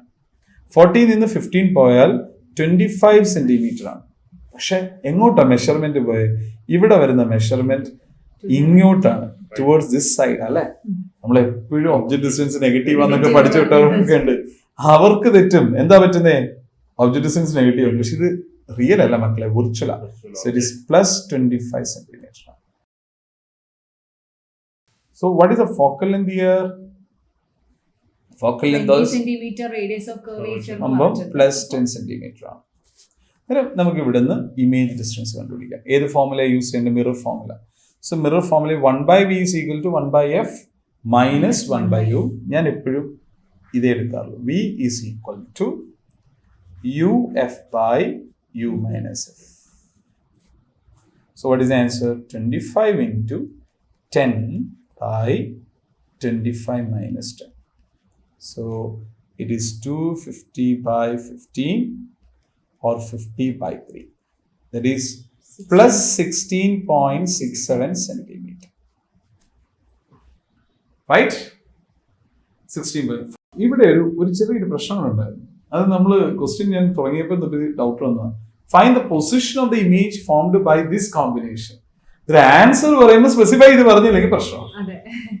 ഈ 16.67 സെന്റിമീറ്റർ എവിടുന്നാന്നൂടെ പറയണം. എവിടുന്നാ പറയണ്ടേ? ഈ 16.6 സെന്റിമീറ്റർ കോൺവെക്സ് മിററിന്റെ പോയിന്റിൽ നിന്ന്. So 16.67 centimetre away from the convex mirror. To the right pole, away from the pole right of convex mirror. ഇത് വന്നാലേ ആൻസർ കംപ്ലീറ്റ് ആവും. So otherwise we have to say something അല്ലെ. ഇനി കോൺവെക്സ് ലെൻസ് വെച്ചായിരുന്നുവെങ്കിലോ ഇവിടുന്നൂടെ add ചെയ്യും. So we can say 31.67 centimeter from the optic center of convex lens. I think it's a good question. കുറച്ചുകൂടെ നമുക്ക് എല്ലാം പറയാൻ പറ്റി. കുറെ ടോപ്പിക്സ് കണക്റ്റഡ് ആയി വരുന്ന ഒരു ക്വസ്റ്റ്യൻ. ഡിലീറ്റഡ് ആയിട്ട് നമ്മൾ എടുക്കരുത്. കാരണം ഇത് കോമ്പിനേഷൻ ഓഫ് ലെൻസ് വരുന്നുണ്ട്, മിറേഴ്സ് വരുന്നുണ്ട്. It's neither A lens formula, ഒരു സ്പെസിഫിക് അല്ല. ഇതിനകത്ത് എല്ലാത്തിന്റെ ഒരു കോമ്പിനേഷൻ വരുന്നുണ്ട്. മിറർ ഫോർമുലയുടെ കോമ്പിനേഷൻ വരുന്നുണ്ട്, ലെൻസിന്റെ. എപ്പോഴും ചോദിച്ചു കണ്ട് വരുന്ന ഒരു ക്വസ്റ്റ്യനാണ്. സാധാരണ സാർ ഓർക്കുന്നുണ്ടാവും ഒരു 3 ലെൻസോ 2 മിററോ ഒരു ലെൻസ് ഒക്കെ വെച്ച് ലെൻസും കോൺകേവ് ലെൻസും എല്ലാം കമ്പൈൻ ചെയ്ത്. ഇനി മക്കളൊരു കാര്യം കൂടെ മനസ്സിലാക്കേണ്ട ഒരു കാര്യമുണ്ട്. ഈ ചാപ്റ്ററിന് മാത്രമാണ് NCERT അഡീഷണൽ എക്സസൈസ് ഇല്ലാത്തത്. 37 ക്വസ്റ്റ്യനും ഇമ്പോർട്ടന്റ് ആണ്. 37 ക്വസ്റ്റ്യൻ ഉണ്ട് ഈ ചാപ്റ്ററിന്റെ എക്സസൈസിൽ NCERT. ആ 37 ക്വസ്റ്റ്യനിൽ നിന്ന് NCERT ചോദിച്ചില്ല. ഏറ്റവും ലാസ്റ്റ് ക്വസ്റ്റ്യൻ ഒരു ലിക്വിഡ് ലെൻസ് ആണ്. 2 വർഷം മുമ്പ് പതിവ്. 2 വർഷം മുമ്പ് ആ ക്വസ്റ്റ്യൻ ചോദിക്കുന്നത് എല്ലാവരുടെയും NCERT ബാക്കിലത്തെ ക്വസ്റ്റ്യൻ അതെല്ലാം അഡീഷണൽ ആണ്, വേണ്ടാന്ന് പറഞ്ഞതല്ല. പക്ഷെ റേ ഒപ്റ്റിക്സിൽ മാത്രം there is no additional exercise. That means 37 questions important ആണ്. ആൻഡ് ഒരു ശ്രദ്ധിക്കുന്ന ഒരു കാര്യം ഉണ്ടറിയോ, ഒരു എക്സസൈസിലെ 4th ക്വസ്റ്റ്യൻ, എക്സസൈസിലെ 4th ക്വസ്റ്റ്യന്റെ ഏറ്റവും വലിയ ഇമ്പോർട്ടൻസ് എന്ന് പറഞ്ഞ് ആ 4th ക്വസ്റ്റ്യനകത്ത് നമ്മുടെ ഈ ലെൻസിന്റെയും മിററിന്റെയും പ്രോപ്പർട്ടീസ് പഠിപ്പിക്കുന്നുണ്ട്. പല ഡിസ്റ്റൻസ് വെച്ച് കഴിയുമ്പോൾ എന്താ magnification, how it is magnified, cases കൂടെ സ്റ്റഡി ചെയ്യിപ്പിച്ചേക്കുന്നത് NCERT. Actually NCERT is a wonderful book. നല്ല രീതിയിൽ അവരെ ക്വസ്റ്റ്യൻ എക്സ്പ്ലെയിൻ ചെയ്യുന്നുണ്ട്. സോ ക്ലിയർ ആണ് മക്കളെ? നല്ലപോലെ നോക്കണം. ഇത്രയും പറഞ്ഞത് ആ എക്സസൈസ് എല്ലാം ഒന്ന് ചെയ്ത് നോക്കിയിട്ട് വേണം എക്സാമിനേഷന് പോവാൻ കേട്ടോ. Okay, So next question. ഇതിനൊരു ഓർ ക്വസ്റ്റ്യൻ കൂടി ഉണ്ട് സർ, നമുക്ക് അതും കൂടെ ഡിസ്കസ് ചെയ്യാം. A ray of light incident on face AB of an equilateral glass prism shows minimum deviation of 30 degree. First part, calculate the speed of light through the prism. Second, find the angle of incidence at face AB so that ray grazes along the face AC. ഇനി prism concept എന്നുള്ള question ആണ്. Prism concept എന്ന് പറയുമ്പോൾ refraction through parallel surface ആണ് അല്ലെ. Parallel സർഫസിനകത്ത് inclined ആണ്. ഒരു inclined parallel surface എന്ന് പറയുമ്പോൾ എന്തായാലും ഇവിടെ റേസ് പാരലൽ ആയിരിക്കത്തില്ല. മറ്റേത് നമ്മൾ എന്താ ഗ്ലാസ് സ്ലാബ് പറയുമ്പോൾ പാരലായിട്ടേ പോകത്തുള്ളൂ. സോ ലാറ്ററൽ ഡിസ്പ്ലേസ്മെന്റ് ആണ്. ഇവിടെ ലാറ്ററൽ ഡിസ്പ്ലേസ്മെന്റിനെക്കാട്ടി കൂടുതൽ ഡീവിയേഷൻസ് ആണ്. So we can do that question right sir. So നമുക്ക് ഓർ ക്വസ്റ്റ്യൻ ഡിസ്കസ് ചെയ്യാം. ഒന്നുകൂടെ ക്വസ്റ്റ്യൻ വായിക്കാം. A ray of light incident on the face A B of equilateral prism shows a minimum deviation of 30 degree. Calculate the speed of light through the prism. So speed of light അത് നമുക്ക് ray diagram ഒന്ന് just വരയ്ക്കാം. എങ്ങനെ incident ray വരും, അതെങ്ങനെ deviate ചെയ്ത് പോകുന്നത് നമുക്കൊരു ജനറൽ ആയിട്ട് വരയ്ക്കാം. So let a incident ray fall on the face A B. നമുക്കിവിടെ നോർമൽ വരയ്ക്കാം. Let's draw the normal, and this is the angle of incidence, and the ray is traveling from a rarer medium to denser medium, so it bends towards the normal. Adinishesham on the face, it becomes incident on the face AC. Face AC is incident avumbo, now the light is traveling from a denser medium to rarer medium. So incident avadunna namukku oru normal varakkam, and it should bend away from the normal. So this will act like the emergent angle. So let us call this angle as R1. Second phase incident angle, let us call it as R2. And emergent angle namukku E nu vilikam. Let's call it as E. ഇതൊരു equilateral glass prism ആണ്. So what is the angle of prism? Angle of prism is 60 degree ആണ്. So എപ്പോഴും ഒരു പ്രിസത്തിന്റെ question കിട്ടുമ്പോഴേക്കും general ആയിട്ട് ഇങ്ങനെ ray diagram വരയ്ക്കുന്നത് വളരെ നല്ലതായിരിക്കും. Because there will be questions asked based on that. എപ്പോഴും പ്രിസം നമ്മൾ ചെയ്യുമ്പോഴേക്കും it is better that we take Snell's law on both the surface. രണ്ട് സർഫസും സെപ്പറേറ്റ് ആയിട്ട് അനലൈസ് ചെയ്യുന്നതായിരിക്കും ഏറ്റവും നല്ലത്. അങ്ങനെ തന്നെയാണ് ചെയ്യേണ്ടതും അല്ലേ. So first question is calculate the speed of light through the prism. So speed is connected to refractive index.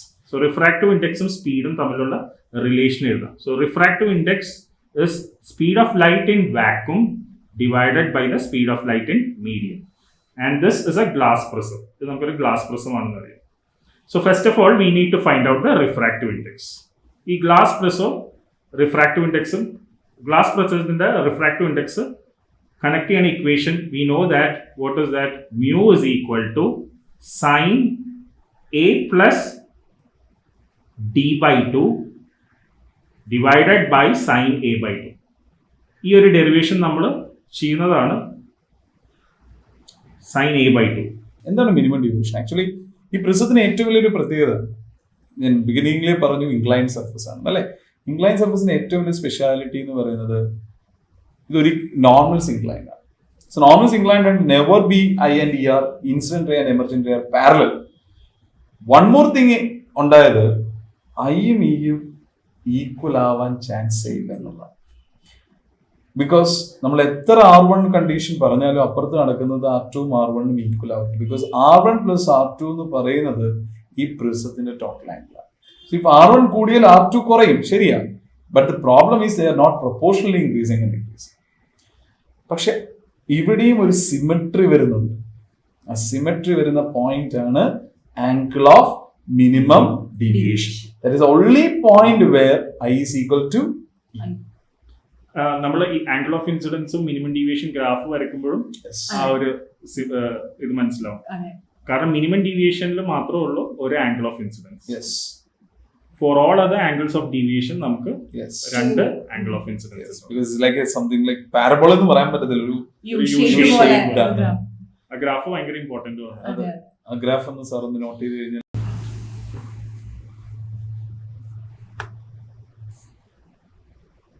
this is the angle of incidence നമുക്ക് ഗ്രാഫ് ഇങ്ങനെ വരും. Y-axis is D and x-axis Yeah, y-axis is D, angle of deviation, and x-axis is I. And ഈ ഒരു പോയിന്റിൽ മാത്രമാണ് you will get one angle of incidence. So the deviation for which there is only single deviation. There is only single angle of incidence for minimum deviation.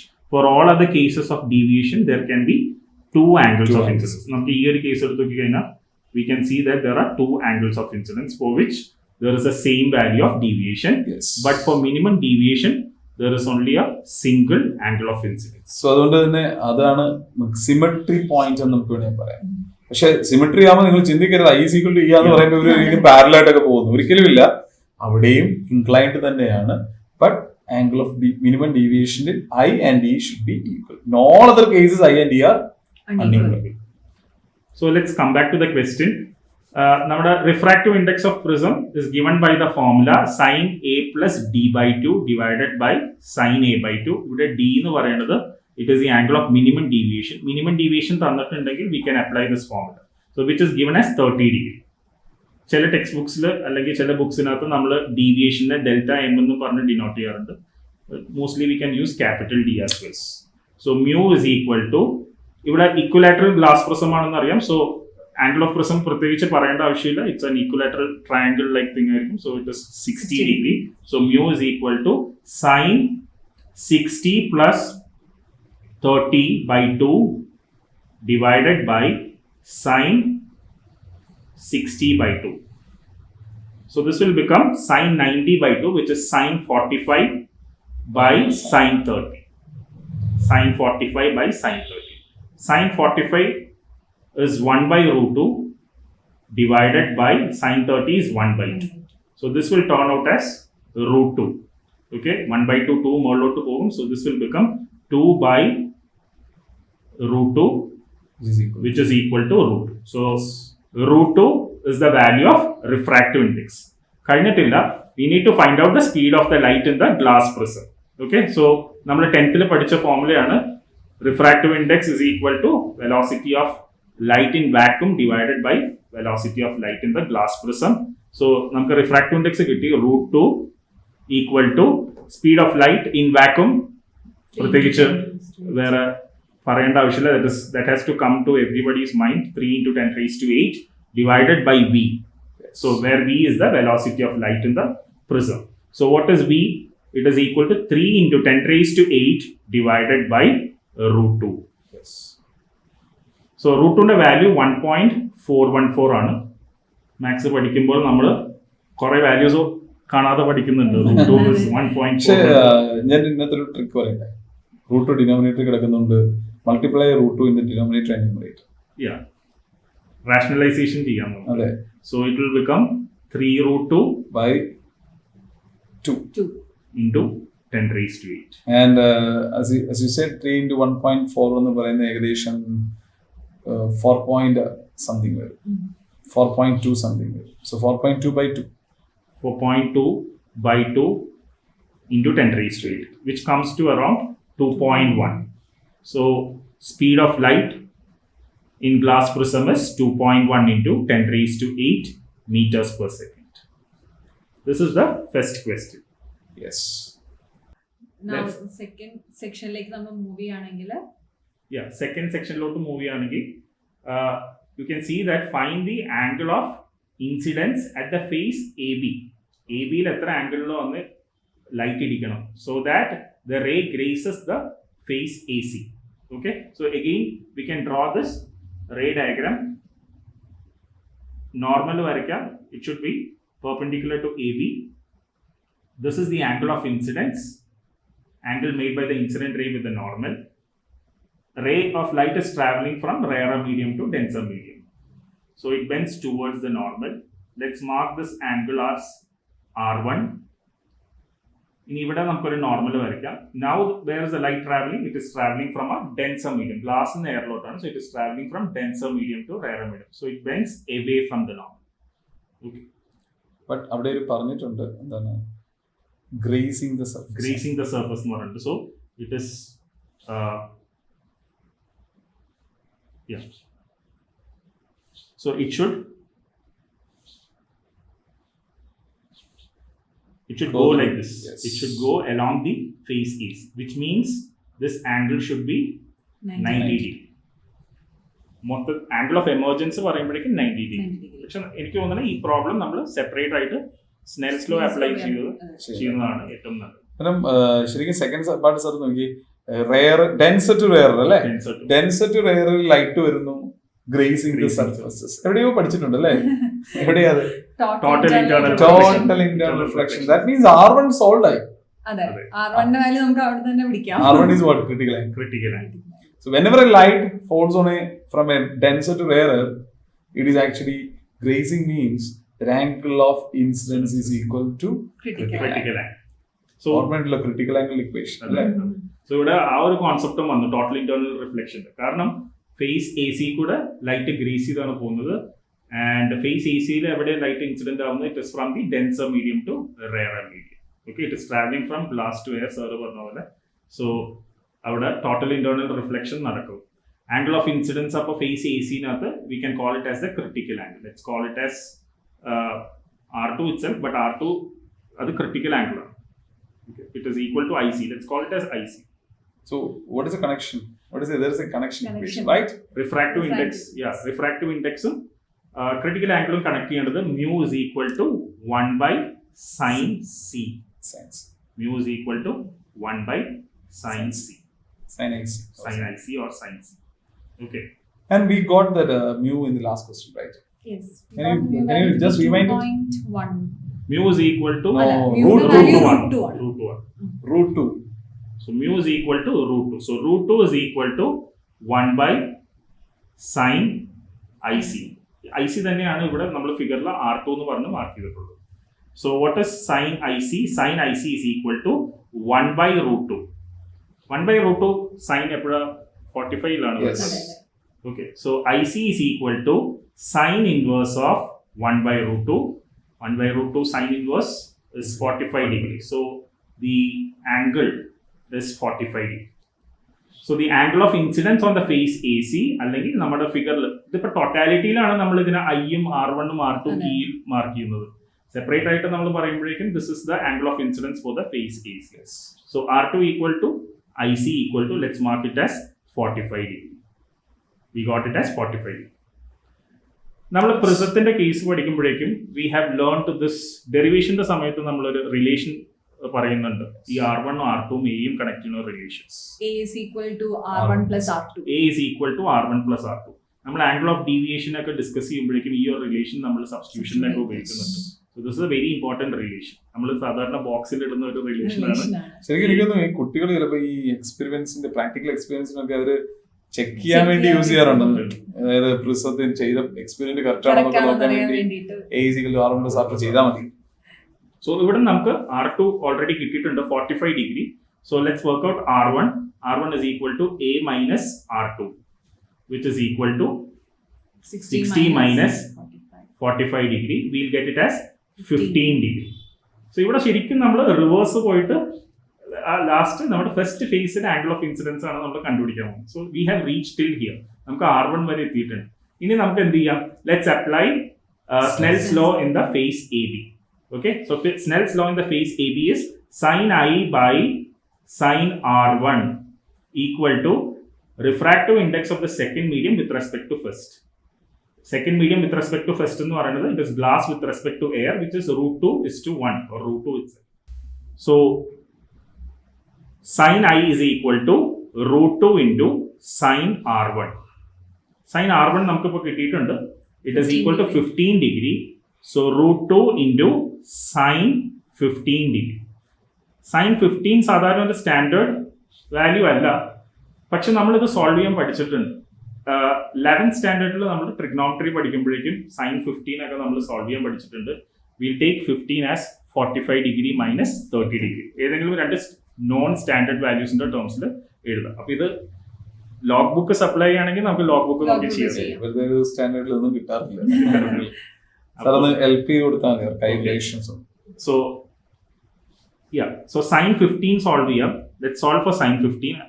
Sin 15 നമുക്ക് we can express it as 45 minus 30. Sin 45 minus 30. Now this is of the form sin A minus B. Yes. Sin A minus B എന്ന് പറയുന്നത് Sin A cos B. sin A cos B minus cos A sin B. Okay.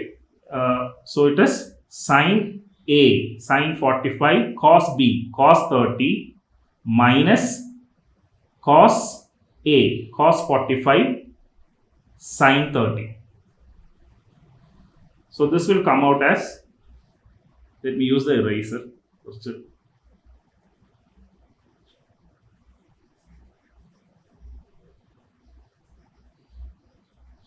So this will become 1 by root 2, sin 45 1 by root 2 ആണ്, and cos 30 is root 3 by 2 minus cos 45 is again 1 by root 2 into sin 30 is 1 by 2. So this will turn out as root 3 minus root 3 minus 1 by 2 root.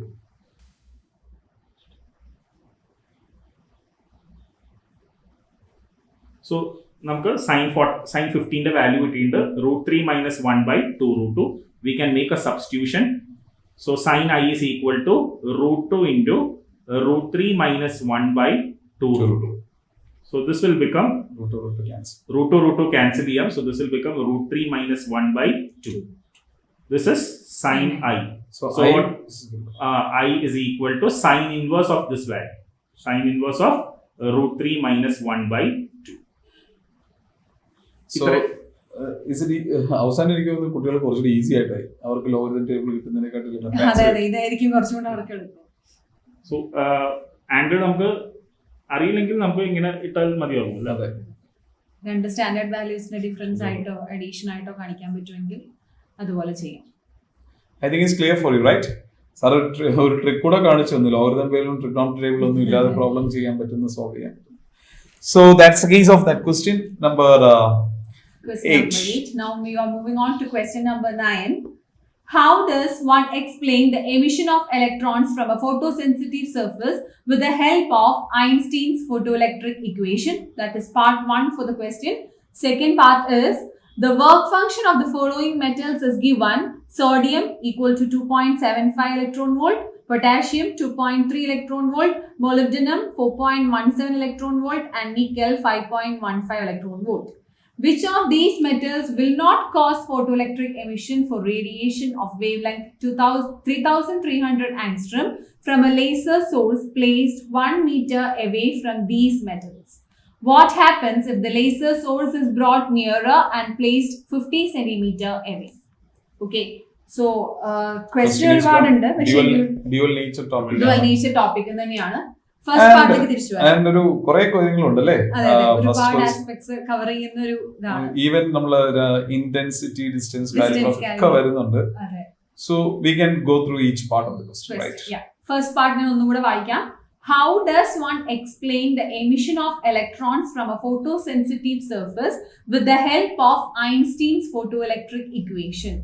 So photoelectric equation വെച്ച് നമുക്ക് എങ്ങനെ electron emission explain ചെയ്യാം എന്നുള്ളതാണ്. എനിക്ക് തോന്നുന്നത് sir earlier പാർട്ടിൽ പറഞ്ഞിരുന്നു, പഠിപ്പിക്കുന്ന ഒരു രീതി, ഇൻസിഡന്റ് ലൈറ്റ്, ഫോട്ടോന്റെ incident energy it is used for 2 purposes. One is to detach the electron from the surface, and the other part is used to give the kinetic energy to the electrons. So incident light in the energy, let us call it as h nu, that is equal to h nu. So h nu can be equated to the energy which is required to detach the electron, which we call it as work function. So work function namukku 50 nu parnu denote cheyam, and plus the remaining part is used to give the kinetic energy. Ee detach ചെയ്ത electron nu namukku kinetic energy കൊടുക്കാനാണ് remaining part, maximum kinetic energy is half mv max square, v max square, maximum kinetic energy. Work function ഒരു characteristic of metal ആണ്. ഓരോ മെറ്റലിനും ഓരോ work function ആണ്. അപ്പോൾ ഓരോ മെറ്റലിനും അത് ഡിറ്റാച്ച് ചെയ്യാനായിട്ട് ഒരു പെർട്ടിക്കുലർ ഫ്രീക്വൻസി ഉണ്ടാവും. That frequency is the second part നോക്കി നമുക്ക് തുടങ്ങാം. Second part is actually half m v max square. ഒരിക്കൽ നെഗറ്റീവ് ആകും എന്ന് പറഞ്ഞാൽ ഇപ്പുറത്ത് കിടക്കുന്ന എച്ച് ന്യൂ ഫൈസോറേക്കാട്ടി കൂടുതലായാലേ കാര്യം നടക്കും. അതാണ് മെയിൻ കണ്ടീഷൻ നമ്മൾ പറയുന്നത്. എച്ച് യു എന്ന് പറയുന്നത് ഷുഡ് ബി ഗ്രേറ്റർ ദാൻ 50. കാരണം കൈനറ്റിക് എനർജി ഒരിക്കലും it cannot be negative.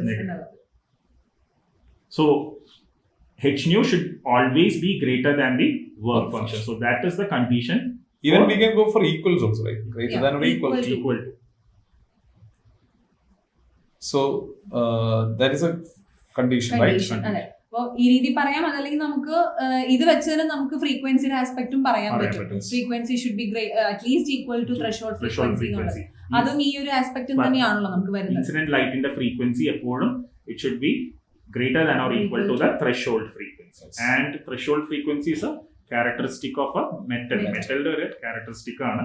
Incident light in the frequency should be greater than the threshold frequency and the energy should be greater than the work function. But അവിടെ greater than വരുന്ന സാധനം തിരിച്ചു വരുന്ന less than വരുന്ന സാധനമുണ്ട്. Wavelength. This is a threshold wavelength. So wavelength connected ആയിട്ട് എഴുതുമ്പോഴേക്കും we know that frequency is inversely related to wavelength. നമുക്ക് ആ ഒരു ഇക്വേഷൻ ആദ്യം എഴുതാം. Lambda is equal to c by nu. Lambda എന്ന് പറയുന്നത് c by nu ആണ്. നമ്മൾ earlier part of the discussions ഇത് യൂസ് ചെയ്ത റിലേഷൻ ആണ്. So h into c by lambda equal to h into c by lambda 0, where lambda 0 can be called as the threshold wavelength plus half mv square. പക്ഷെ ഇവിടെ അറിയാം inverse relation ആണ്. വേവ്ലെങ്ത്തിന്റെ കേസിൽ the lights incident ലൈറ്റിന്റെ wavelength it should be less than the threshold wavelength.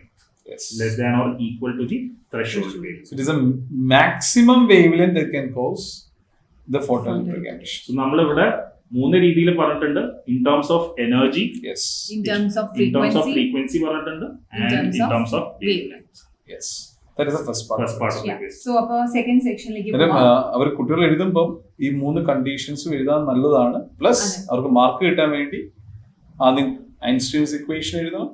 Then they had to say that the kinetic energy will be non-negative. Then the expressions explain the full mark. So in the second part എന്ന് പറയുന്ന ഒരു section തന്നിരിക്കുന്നത് we have 4 metals given. Sodium 2.75 electron volt ആണ് അതിന്റെ work function തന്നിരിക്കുന്നത്. പൊട്ടാഷ്യത്തിന്റെ ഉണ്ട്, മോളിബ്ഡിനത്തിന്റെ ഉണ്ട്, നിക്കലിന്റെ ഉണ്ട്. 4 മെറ്റൽസിന്റെയും വർക്ക് ഫംഗ്ഷൻസ് തന്നിട്ടുണ്ട്. ആൻഡ് പറഞ്ഞിരിക്കുന്നത് which of these metals will not cause photoelectric emission for radiation of wavelength 3300 angstrom from a laser source placed 1 meter away from these metals എന്നുള്ളതാണ്. will not cause എന്നുള്ളതാണ് ചോദ്യം. Photoelectric emission നടക്കരുത്, അതാണ് ഇവരുടെ ആവശ്യം. നമുക്ക് 1 second ആക്ച്വലി ഇതിനകത്ത് പറയാൻ പറ്റുന്ന ഒരു കാര്യം, ഒരു പോയിന്റ് സോഴ്സ് അല്ലെ, ഒരു പോയിന്റ് സോഴ്സിൽ നിന്ന് ലൈറ്റ് എമിറ്റ് ചെയ്ത് പോകുന്നു. ഈ ലൈറ്റ് എമിറ്റ് ചെയ്ത് പോകുന്ന ഡിസ്റ്റൻസ് നമ്മൾ വേവ് ഒപ്റ്റിക്സ് പഠിപ്പിക്കുന്ന ഒരു സാധനമാണ്. Actually it creates spherical waves. So the intensity is actually inversely proportional to, intensity എന്ന് പറഞ്ഞാൽ ശരിക്കും energy by surface area. So we can say for a point source intensity is inversely proportion to r square. ഇത് പറയാൻ ഞാൻ കാരണം പെട്ടെന്ന് എന്റെ മനസ്സിൽ കൂടെ പോയത് എല്ലാവരും പേർക്കും എല്ലാ സോഴ്സിന്റെയും പ്രൊപ്പോർഷണൽ ടു ആർ സ്ക്വയർ ആണ്. നമുക്ക് ട്യൂബ് ലൈറ്റ് ചിന്തിക്കാം. Tube light is A linear source. അതിന് ശരിക്കും സിലിണ്ടറിക്കൽ വേവ് അവിടെ പ്രൊപ്പോർഷൻ ടു ആറേ ഉള്ളൂ. ഈ ക്വസ്റ്റ്യൻ കണ്ടപ്പോൾ എന്റെ മനസ്സിൽ കൂടെ പോയ ഒരു ക്വസ്റ്റ്യൻ ആണ്. കുട്ടികൾക്ക് എല്ലാം ചിലപ്പോൾ തെറ്റുന്നതാണ്. ഇത് ലീനിയർ സോഴ്സ് ആയാൽ ഇത് ആർ സ്ക്വയർ ആകത്തില്ല. ആൻഡ് ഇന്റൻസിറ്റിയെ വേരി ചെയ്തു, ഡിസ്റ്റൻസ് മൂവ് ചെയ്യുന്നതോറും intensity. And again in this chapter there is a problem of intensity. നിങ്ങൾ ശ്രദ്ധിച്ചിട്ടുണ്ടോ എന്ന് അറിയില്ല. ഈ കുട്ടികൾക്ക് എല്ലാവർക്കും ഡൗട്ട് വരുന്ന ഒരു സാധനമാണ് ഈ ഇന്റൻസിറ്റി എന്ന് പറഞ്ഞാൽ ശരിക്കും എനർജി കൂടുതലാണെന്ന് വിചാരിക്കും. ശരിക്കും ഈ ചാപ്റ്ററിൽ ഇന്റൻസിറ്റി എന്ന് പറഞ്ഞാൽ number of photons per unit time മാത്രമാണ്.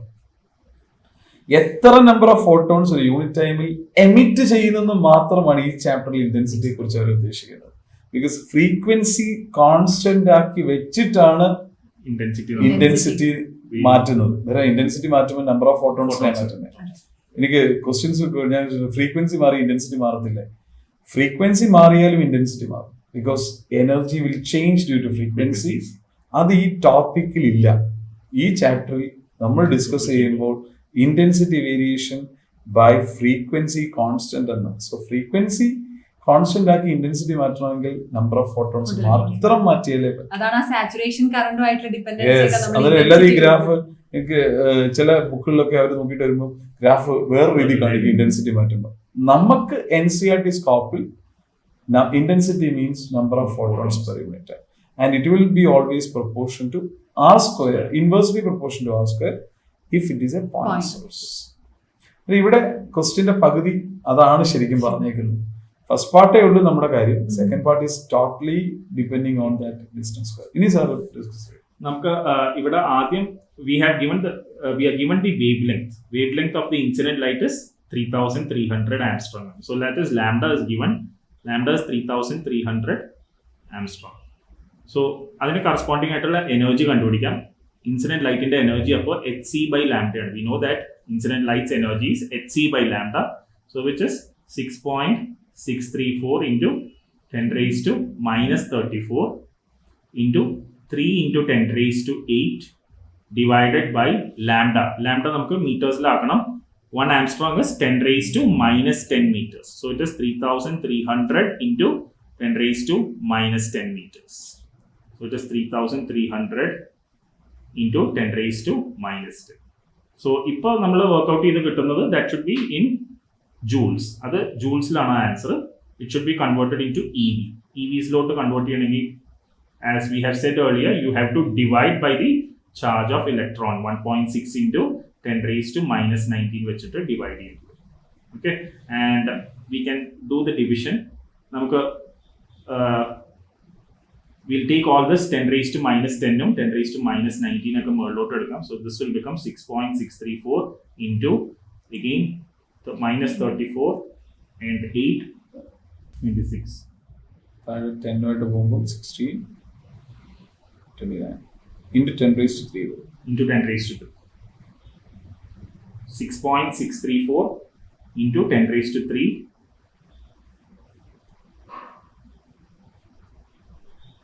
into 3 divided by 3300 into 1.6 into 1.6.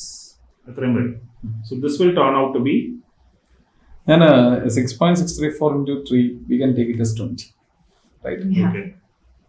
So 20 into 10 raised to 3 divided by 3300 into 1.6. Yes. So 3.3 into 1.6 means 3 into 1.6 4.8. So it is nearly coming around 5 point something. 20 divided by 5 point something. 20 by 5. 20 by 5.5. I think the answer is 3.77 electron volts. So this is Approximate. 10 raised to this is 3. approximately So it will cancel off. 3.77 electron volts. 3.77 electron volt is the energy of that particular Incident. photoelectric emission. Now think, you are having 3 metals. 4 metals. I think. 4 4 metals. metals. Sodium, potassium, molybdenum, and Nickel. Nickel. what is the condition? The incident light's energy should be greater than the work function. So just look onto the options and tell sodium can. Sodium can because അതിന് 2.75 ഉള്ളൂ. Material 3.7. 3.77 ഉണ്ട്. Potassium, Potassium Can. also can show photoelectric but emission. molybdenum. Molybdenum Can't. കാണിക്കില്ല. കാരണം 3.77 കൂടുതലാണ് ഇത്തിരി അതിന്റെ work കൂടുതലാണ്. function. 4.17. Nickel and നിക്കലും 5 point ഉണ്ട്. 5.15 EV not വരുന്നുണ്ട്. possible. So that is also not possible. we can say molybdenum and nickel and not possible. Not possible. Any second part ആണ് distance മാറിയ. Distance മാറിക്കഴിഞ്ഞാൽ what happens if the laser source is brought nearer and placed 50 centimeters away? Yes. But I think that doesn't gonna affect it. അല്ലേ? Yes, ശരിക്കും ഡിസ്റ്റൻസിൽ ഉണ്ടാവുന്ന variation കൊണ്ട് Intensity മാറും. മാറും. അതെ. Intensity has nothing to deal with emission. Emission. So no effect is going to happen when the distance is changed, because the distance increases or changes, intensity Intensity changes, but emission is only because of the dependence of the frequency. Frequencies. Intensity മാറിക്കഴിഞ്ഞാൽ photo കറന്റിനും മാറ്റം അതെ. Yes, Photo current current മാറും. വ്യത്യാസം. So Because ഞാൻ മുമ്പേ പറഞ്ഞ പോലെ photo current ഇവിടെ നമ്പർ ഓഫ് ഫോട്ടോൺസിനാണ് Photons ഇമ്പോർട്ടൻസ്, ആണ്. Frequency important. അതൊരു 4 ഫോട്ടോ ഇലക്ട്രിക് എമിഷന്റെ ലോസിനകത്ത് വരുന്ന ഒരു വരുന്നത് അതാണ്. അതെ. അത് ഡൗട്ട് വരാം. ഈ ഇന്റൻസിറ്റി പഠിച്ചിട്ട് വരുന്നവർക്ക് എനർജി അല്ലെ ഇന്റൻസിറ്റി തോന്നുമ്പോഴാണ് പ്രശ്നം. അതെ. So I think it's clear for that question. So we'll move on to the next question. 10th question ലോട്ട് പോകാം. So, first part of the question, draw a ray diagram to show the formation of the image of an object placed on the axis of a convex refracting surface of radius of curvature r, separating the two media of refractive indices n1 and n2, where n2 greater than n1. It has a B part. Use this diagram to deduce the relation N2 by V minus N1 by U equal to N2 minus N1 by R, where U and V represent respectively the distance of the object and image formed. Okay. എനിക്ക് പറയാൻ പോയിരുന്നു നമ്മൾ ഈ chapter തുടങ്ങിയിട്ട് Derivation ഒന്നും വന്നില്ല derivation വന്നു ഒടുവിൽ ആൻഡ് ചോദിച്ച Descartes formula for sphericals. So second പാർട്ടിലേക്ക് മൂവ് ചെയ്യുന്നതിന് നമുക്ക് ഫസ്റ്റ് പാർട്ടിന്റെ റേ ഡയഗ്രം ഒന്ന് ഡിസ്കസ് ചെയ്യാം. സോ ഇവിടെ പറയുന്നത് എന്താണ്, image formation of an object placed on the axis of a convex refracting surface of radius of curvature R എന്നാണ്, and separating two media of refractive indices N1 and N2 where N2 is greater than N1 എന്നുള്ള കണ്ടീഷനിൽ അങ്ങനെയുള്ള ray diagram formation ആണ് consider ചെയ്യാനുള്ളത്. Object ഇരിക്കുന്നത് rare മീഡിയത്തിലും image form ചെയ്യാൻ പോകുന്നത് denser medium, അല്ലെങ്കിൽ റേ വരുന്നത് ഒരു റെയറർ മീഡിയത്തിൽ നിന്ന് ഡെൻസർ മീഡിയത്തിലേക്കാണ്. അതും എന്തോ സർഫസ്, കോൺവെക്സ് റിഫ്രാക്ടിംഗ് സർഫസ് ആണ്. റൈറ്റ്? ഇത് റേ ഡയഗ്രം വരയ്ക്കാൻ പറയുമ്പം നല്ല വൃത്തിക്ക് വരച്ചേ പറ്റും. അന്നേരം വൃത്തിക്ക് വരയ്ക്കുമ്പം you have to think like this, we have to go like this. ഇതാണൊരു നമ്മുടെ റേ ഡയഗ്രം എന്ന് പറയുന്നത്. എല്ലാം ആരോസ് വേണം, കറക്റ്റ് റെപ്രസെന്റേഷൻസ് വേണം. നമുക്കൊന്ന് നോക്കാം എന്തൊക്കെയാണ്. ഇതാണ് നമ്മുടെ ഒബ്ജക്റ്റ്. സോ ഈ object u distance away from the aperture of the surface ആണ്. And the aperture I'm taking it as P, അല്ലെങ്കിൽ എം എന്നോ എന്ത് വേണമെങ്കിലും നമുക്ക് എടുക്കാം. Then the ray is going from the object to the incident ray. നമുക്കറിയാം image form ചെയ്യണമെങ്കിൽ രണ്ട് റേ വേണം. ഒന്ന് normally flowing going through the surface ആണ്, അത് അൺഡീവിയേറ്റഡ് ആയിട്ട് പോകുന്നു എന്ന് പറഞ്ഞാൽ നമ്മളത് പ്രിൻസിപ്പൽ ആക്സിസ് ആയിട്ട് തന്നെ കൺസിഡർ ചെയ്യുന്നു. Because principal axis is a ray that is normal to the surface through the pole. രണ്ടാമത്തേത് going from rare to denser. Actually ray പോകേണ്ടത് ഇങ്ങനെയായിരുന്നു, but because of the denser medium it bends towards a normal like this. So we can say that the ray bends towards normal and they are intersecting at the point I, right? So the image distance is V. രണ്ടാമത്തേത് എമ്മും സിയും തമ്മിലുള്ള distance ആണ് radius of curvature R, right? ഇതാണ് ray diagram. പക്ഷെ first part മാത്രം കൊണ്ട് ഈ ക്വസ്റ്റ്യൻ തീരുന്നില്ല. What is the second part of the question? Using this ray diagram, deduce the relation N2 by V minus N1 by U equal to N2 minus N1 by R എന്നുള്ളതാണ്. So yes. Using this ray diagram itself, you have to derive this particular equation എന്നുള്ളതാണ്. Ray ഡയഗ്രത്തിന് mark ഉണ്ട്, അതുകൊണ്ടാണ് പറഞ്ഞു നല്ല വൃത്തിക്ക് ray diagram വരയ്ക്കണം. Ray diagram ആണ് ഉപയോഗിച്ച് തന്നെ വരയ്ക്കണം. ആരോസ് കറക്റ്റ് ആയിരിക്കണം, അതാണ് ഏറ്റവും വലിയ ഇമ്പോർട്ടന്റ്. ചുമ്മാ ഒരു ലൈൻ വരച്ച് വെക്കരുത്. ആൻഡ് സർഫസ് ഒക്കെ നല്ല ഡീറ്റെയിൽഡ് ആയിട്ട് വെക്കാം. ഡെൻസർ 1 റെയർ 1 എന്നൊക്കെ എടുത്ത് വെക്കാം. ഓക്കെ, നമുക്കൊന്ന് തുടങ്ങാം ഇതിനെ കുറിച്ച്. മക്കളെ, ഇവിടെ 3 ആംഗിൾസ് ആണ് ഇമ്പോർട്ടന്റ് ആയിട്ട് വേണ്ടത്.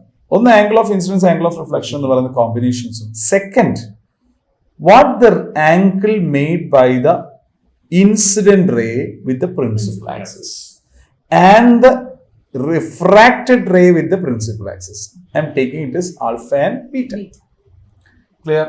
ഇവിടെ 2-3 ട്രയാങ്കിൾസിന്റെ കണ്ടീഷൻ നമുക്ക് വേണം. ഒന്നാമത്തെ ട്രയാങ്കിൾ ഞാൻ എടുക്കാൻ പോകുന്നത് triangle ONC.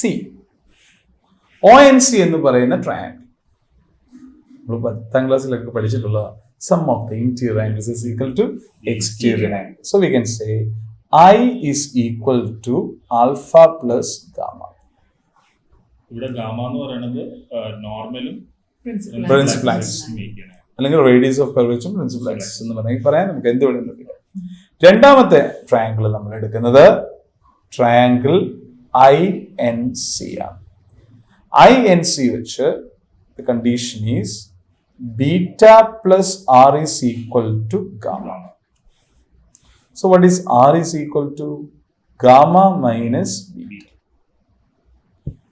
Okay, so this is the first equation and this is the second equation. ഐക്കും ആറിനും ഓരോ എക്സ്പ്രഷൻ ആയി. അത് നമുക്ക് ഈ കണക്ട് ചെയ്യണം. ഇനി what is Snell's law? By Snell's law നമുക്ക് വേ ഒപ്റ്റിക്സിലെ സ്നെൽസ് ലോ പറഞ്ഞാൽ കുറച്ചുകൂടി ഈസി ആയിരിക്കും. N1 into the refractive index of the medium into the ray making the angle with the normal എന്ന് പറഞ്ഞാൽ sin I is equal to N2 into second medium into the ray making the angle with the normal in the second surface, that is sin I.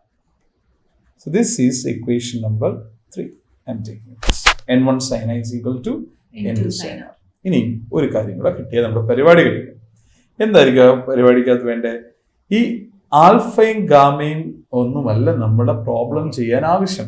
Distance ആണ് വേണ്ടത്. നമുക്ക് object ഡിസ്റ്റൻസും image ഡിസ്റ്റൻസും radius of കർവേച്ചറും ഒക്കെ വേണം. അതിനുവേണ്ടി നമുക്ക് consider ചെയ്യേണ്ടത് ആദ്യം let point N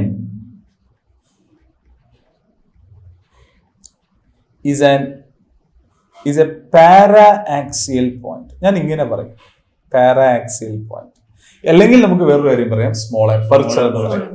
പിന്നെ സ്മോൾ അപ്പർച്ചർ ആകുമ്പോൾ ഇപ്പൊ നിങ്ങൾ ഈ ഫിഗറിൽ കാണുന്നുണ്ട് ഈ പി എന്ന് പറയുന്നത് actually is not connecting with N.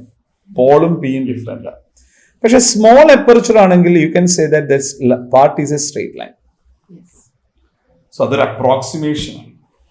ആ para-axial പോയിന്റ് വരണമെങ്കിൽ this alpha beta gamma and all are small points. So small angle. So para-axial point ആണെങ്കിൽ we can say I, R, alpha, beta, gamma, all are small angles, very small angles. That's the first part. Ni avide nirukam, endirukam. What is tan alpha from this diagram? What is tan alpha? Opposite side by adjacent side. That is NP by OP from the triangle NPO.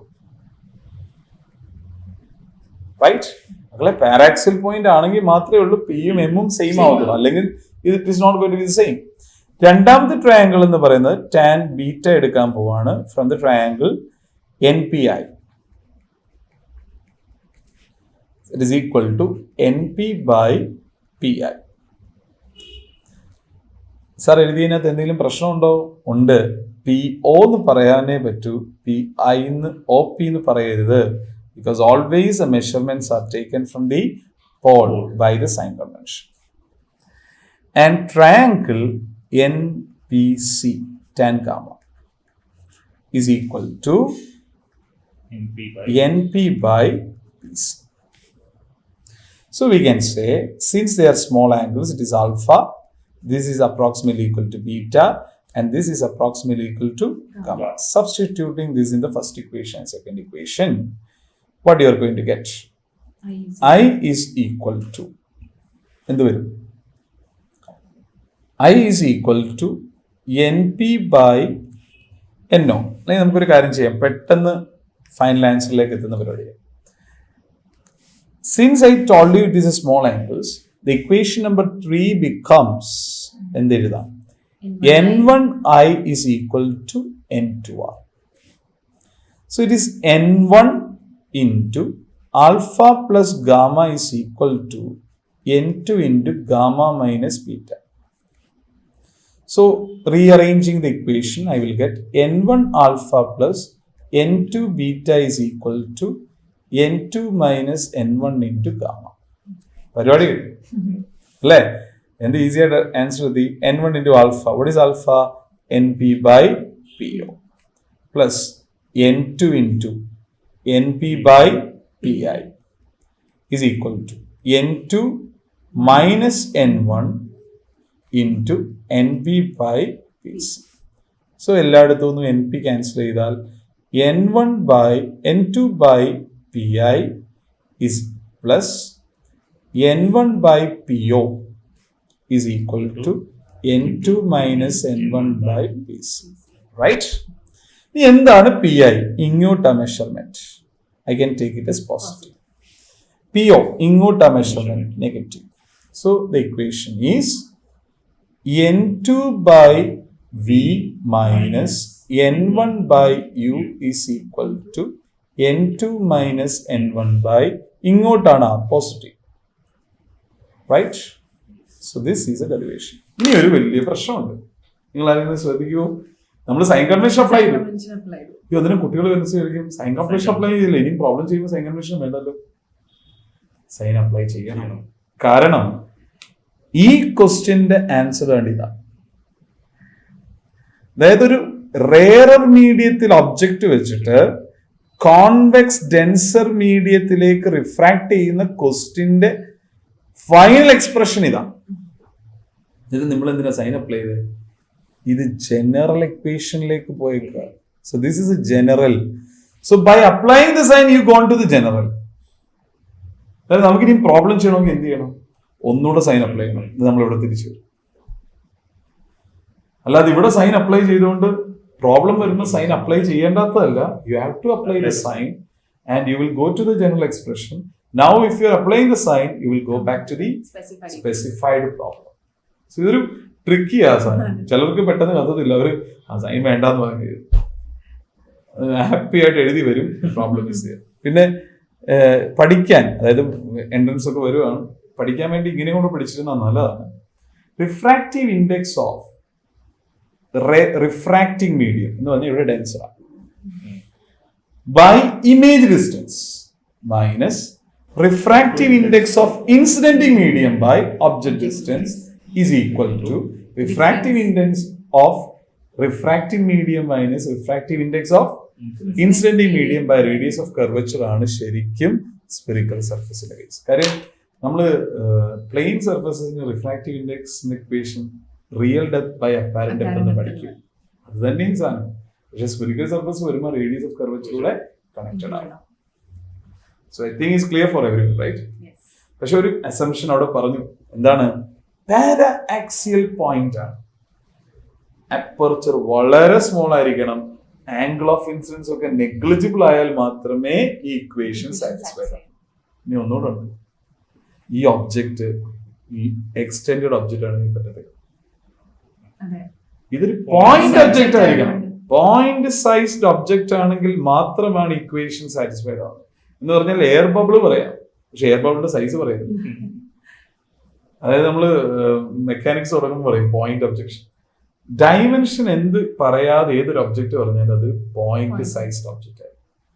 I think is clear. So shall we move on to the 11th question then?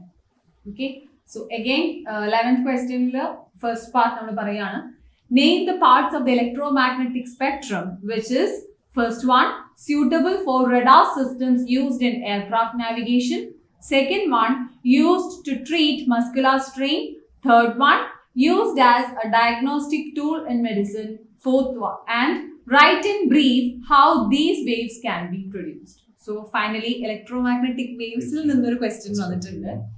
ഇവിടെ electromagnetic spectrum പറയുമ്പോൾ നമുക്കറിയാം we are considering the arrangement of the electromagnetic waves അല്ലെ, and in the order of the wavelength അല്ലെങ്കിൽ എനർജിയുടെ ആസ്പെക്ടിലും wave ലെങ്ത്തിന്റെ ആസ്പെക്ടിലും ഫ്രീക്വൻസിയുടെ വേവ്സിലും എല്ലാം നമ്മൾ പറയാറുണ്ട് increasing order of wave length, decreasing order of frequency. So in that terms നമ്മൾ എഴുതുമ്പോൾ we have different electromagnetic waves, 7 waves ആണ് നമുക്കുള്ളത്. അത് കംപ്രൈസ്ഡ് ആയിട്ടുള്ള ഒരു അറേഞ്ച്മെന്റിനെയാണ് നമ്മൾ ഇലക്ട്രോമാഗ്നറ്റിക് സ്പെക്ട്രം എന്ന് പറയുന്നത്. അതിലെ ഏത് പാർട്സ് അല്ലെങ്കിൽ ഏതൊരു ഇലക്ട്രോമാഗ്നറ്റിക് വേവ് ആണ് ഈ സിറ്റുവേഷൻസിൽ യൂസ് ചെയ്യേണ്ടത് എന്നുള്ളതാണ് ചോദ്യം. First question is suitable for radar systems used in aircraft navigation എന്നുള്ളതാണ്. സോ നമ്മൾ റഡാർ എന്ന് പറയുമ്പോൾ നോർമലി റേഡിയോ വേവ്സും മൈക്രോവേവ്സും പറയാറുണ്ട്. പക്ഷേ എയർക്രാഫ്റ്റ് നാവിഗേഷൻ എന്ന് പറയുമ്പോൾ എനിക്ക് തോന്നുന്നു സ്പെസിഫിക് വരുമ്പോൾ മൈക്രോവേവ്സിനാണ് അതിന്റെ ആപ്ലിക്കേഷൻ കൂടുതൽ വരുന്നതെന്ന് എനിക്ക് തോന്നുന്നു അല്ലെ. So that is about the microwaves. അപ്പോൾ ക്വസ്റ്റ്യൻ ആൻസർ അത് തന്നെയാണ്, മൈക്രോവേവ്സ് എന്നുള്ളതാണ്. സെക്കൻഡ് പാർട്ട് ഓഫ് ക്വസ്റ്റ്യൻ വരുന്നത് used to treat muscular strain എന്നുള്ളതാണ്. സോ പെയിൻ റിലീഫിന് നമ്മൾ പറയുന്നത് ഇൻഫ്രാറെഡ് റേസ് ആണ്, ഹീറ്റ് വേണം. അതാണ് കറക്റ്റ് അല്ലേ? അതെ, നമുക്കൊരു വേദന വന്നാല് നമ്മൾ പറയുന്നത് ആദ്യം തന്നെ ഒരു ഹോട്ട് ബാഗ് വെക്കൂ, അങ്ങനെയുള്ള കേസസ് ആണ്. കാരണം പെയിൻ റിലീഫിന് നമ്മൾ എപ്പോഴും ഹീറ്റ് ആണ് ആവശ്യപ്പെടുന്നത്. അപ്പൊ ഹീറ്റ് വേവ്സ് ആയിട്ടുള്ള ഇൻഫ്രാറെഡ് വേവ്സ് തന്നെയാണ് നമ്മൾ അവിടെ യൂസ് ചെയ്യേണ്ടത്.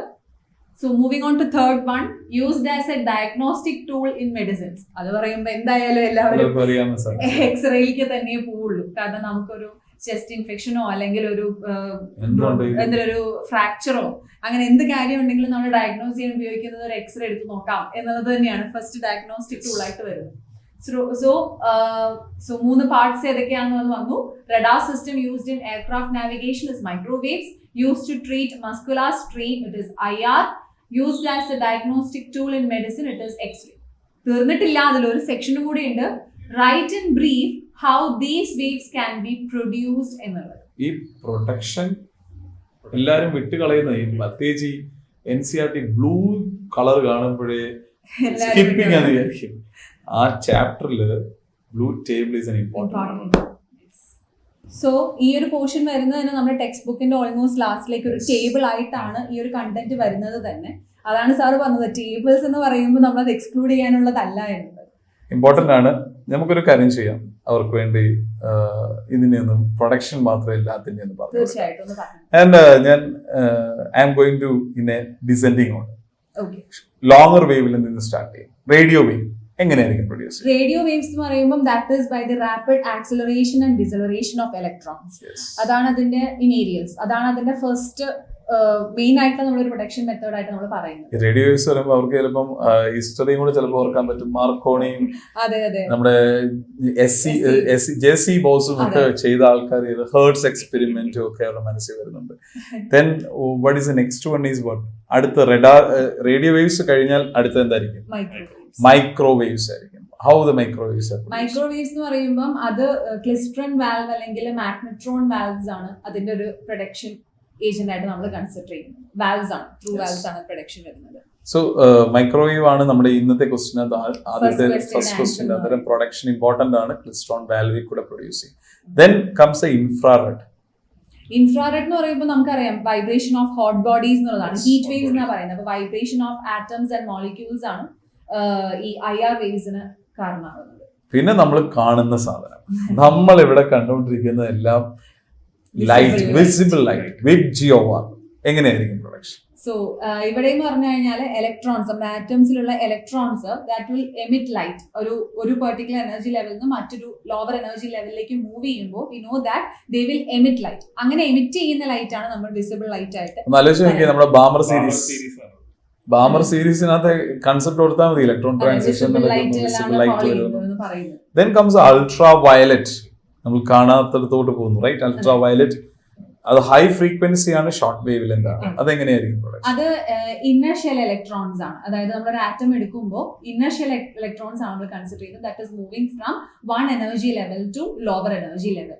That is what is producing this. എന്ന് പറഞ്ഞാൽ അവർക്ക് കുറച്ചുകൂടെ ക്ലിയർ ആക്കാൻ ലൈമാൻ സീരീസ് പറയാം. എന്ന് പറഞ്ഞാൽ ഇന്നർ മോസ്റ്റ് ഓർബിറ്റ് ആണ്, ഫസ്റ്റ് ഓർബിറ്റിലാണ് നടക്കുന്നത്. Then X-rays. X-ray tubes obviously inner shell electrons അല്ലെങ്കിൽ X-ray tubes ആണ് എക്സ്റേസിന്റെ പ്രൊഡക്ഷൻ ഹെൽപ്പ് ചെയ്യുന്നത്. അതും നമുക്ക് വേണമെങ്കിൽ ഇന്നർ മോസ്റ്റ് ഷെൽ എന്ന് തന്നെ പറയാം. And strongly bonded innermost electrons. And now gamma rays. No doubt radioactive decay. ന്യൂക്ലിയസിന്റെ റേഡിയോ ആക്റ്റീവ് ഡീകേ തന്നെയാണ് അതിന്റെ ഒരു റിസൾട്ട് തന്നെയാണ് ഗാമ റേ പ്രൊഡക്ഷൻ. നമ്മൾ അൺഡിഫ്ലക്റ്റഡ് റേസ് എന്ന് പറയാറുണ്ടല്ലോ, ആൽഫ, ബീറ്റ, ഗാമ. അപ്പൊ അതിൽ നിന്ന് നമുക്കറിയാം gamma rays are from radio active.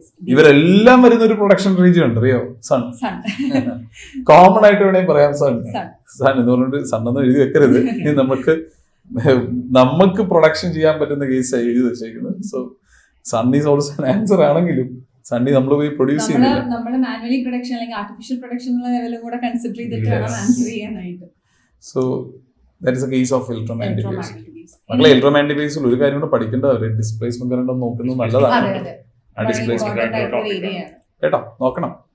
Okay, next. അതുപോലെ തന്നെ ഈ റേസിന്റെ എല്ലാം ആപ്ലിക്കേഷൻസ് കവർ ചെയ്യുന്നതിനൊപ്പം പ്രൊഡക്ഷൻ കവർ ചെയ്യുന്നതിനൊപ്പം എല്ലാത്തിന്റെ റേഞ്ചുകളും കൂടി ഓർത്ത് വെക്കണം. പിന്നെ പ്രത്യേകിച്ച് മൈക്രോവേവ്സ് പറയുമ്പോൾ മേജർ ആപ്ലിക്കേഷൻ ആണ് അവൻ, മൈക്രോവേവ് അവൻ എന്ന് പറയുന്നത്. അപ്പൊ അതിന്റെ ആപ്ലിക്കേഷൻ എങ്ങനെ അത് വർക്ക് ചെയ്യുന്നു അങ്ങനെയുള്ള ആസ്പെക്ട്സ് അതും ഇതുപോലെ ബോക്സിലാണ് കിടക്കുന്നത്, നോക്കാതെ പോകും. So moving on to the or question. 11th question തന്നെ ഒരു ഓർ ക്വസ്റ്റ്യൻ ഉണ്ട്, നമുക്ക് അതൊന്ന് നോക്കാം. Yellow light, that is wavelength 6000 angstrom, illuminates a single slit of width 1 into 10 raised to minus 4 meter. Calculate, first one, the distance between the minima on either side of the central maxima when the diffraction pattern is viewed on a screen kept 1.5 meter away from the slit. Second part, the angular spread of the first diffraction minimum. And third part, how is the resolving power of a telescope increased? So basically 3 parts ആയിട്ടാണ് ഈ question പോകുന്നത്. Yes. അതിലെ first പാർട്ടിലേക്ക് നമുക്ക് തിരിച്ചു വരാം. So it asks for the distance between the minima on either side of the central maxima എന്നുള്ളതാണ് പറയുന്നത്. When the diffraction pattern is viewed on a screen kept 1.5 meter away from the slit. Okay.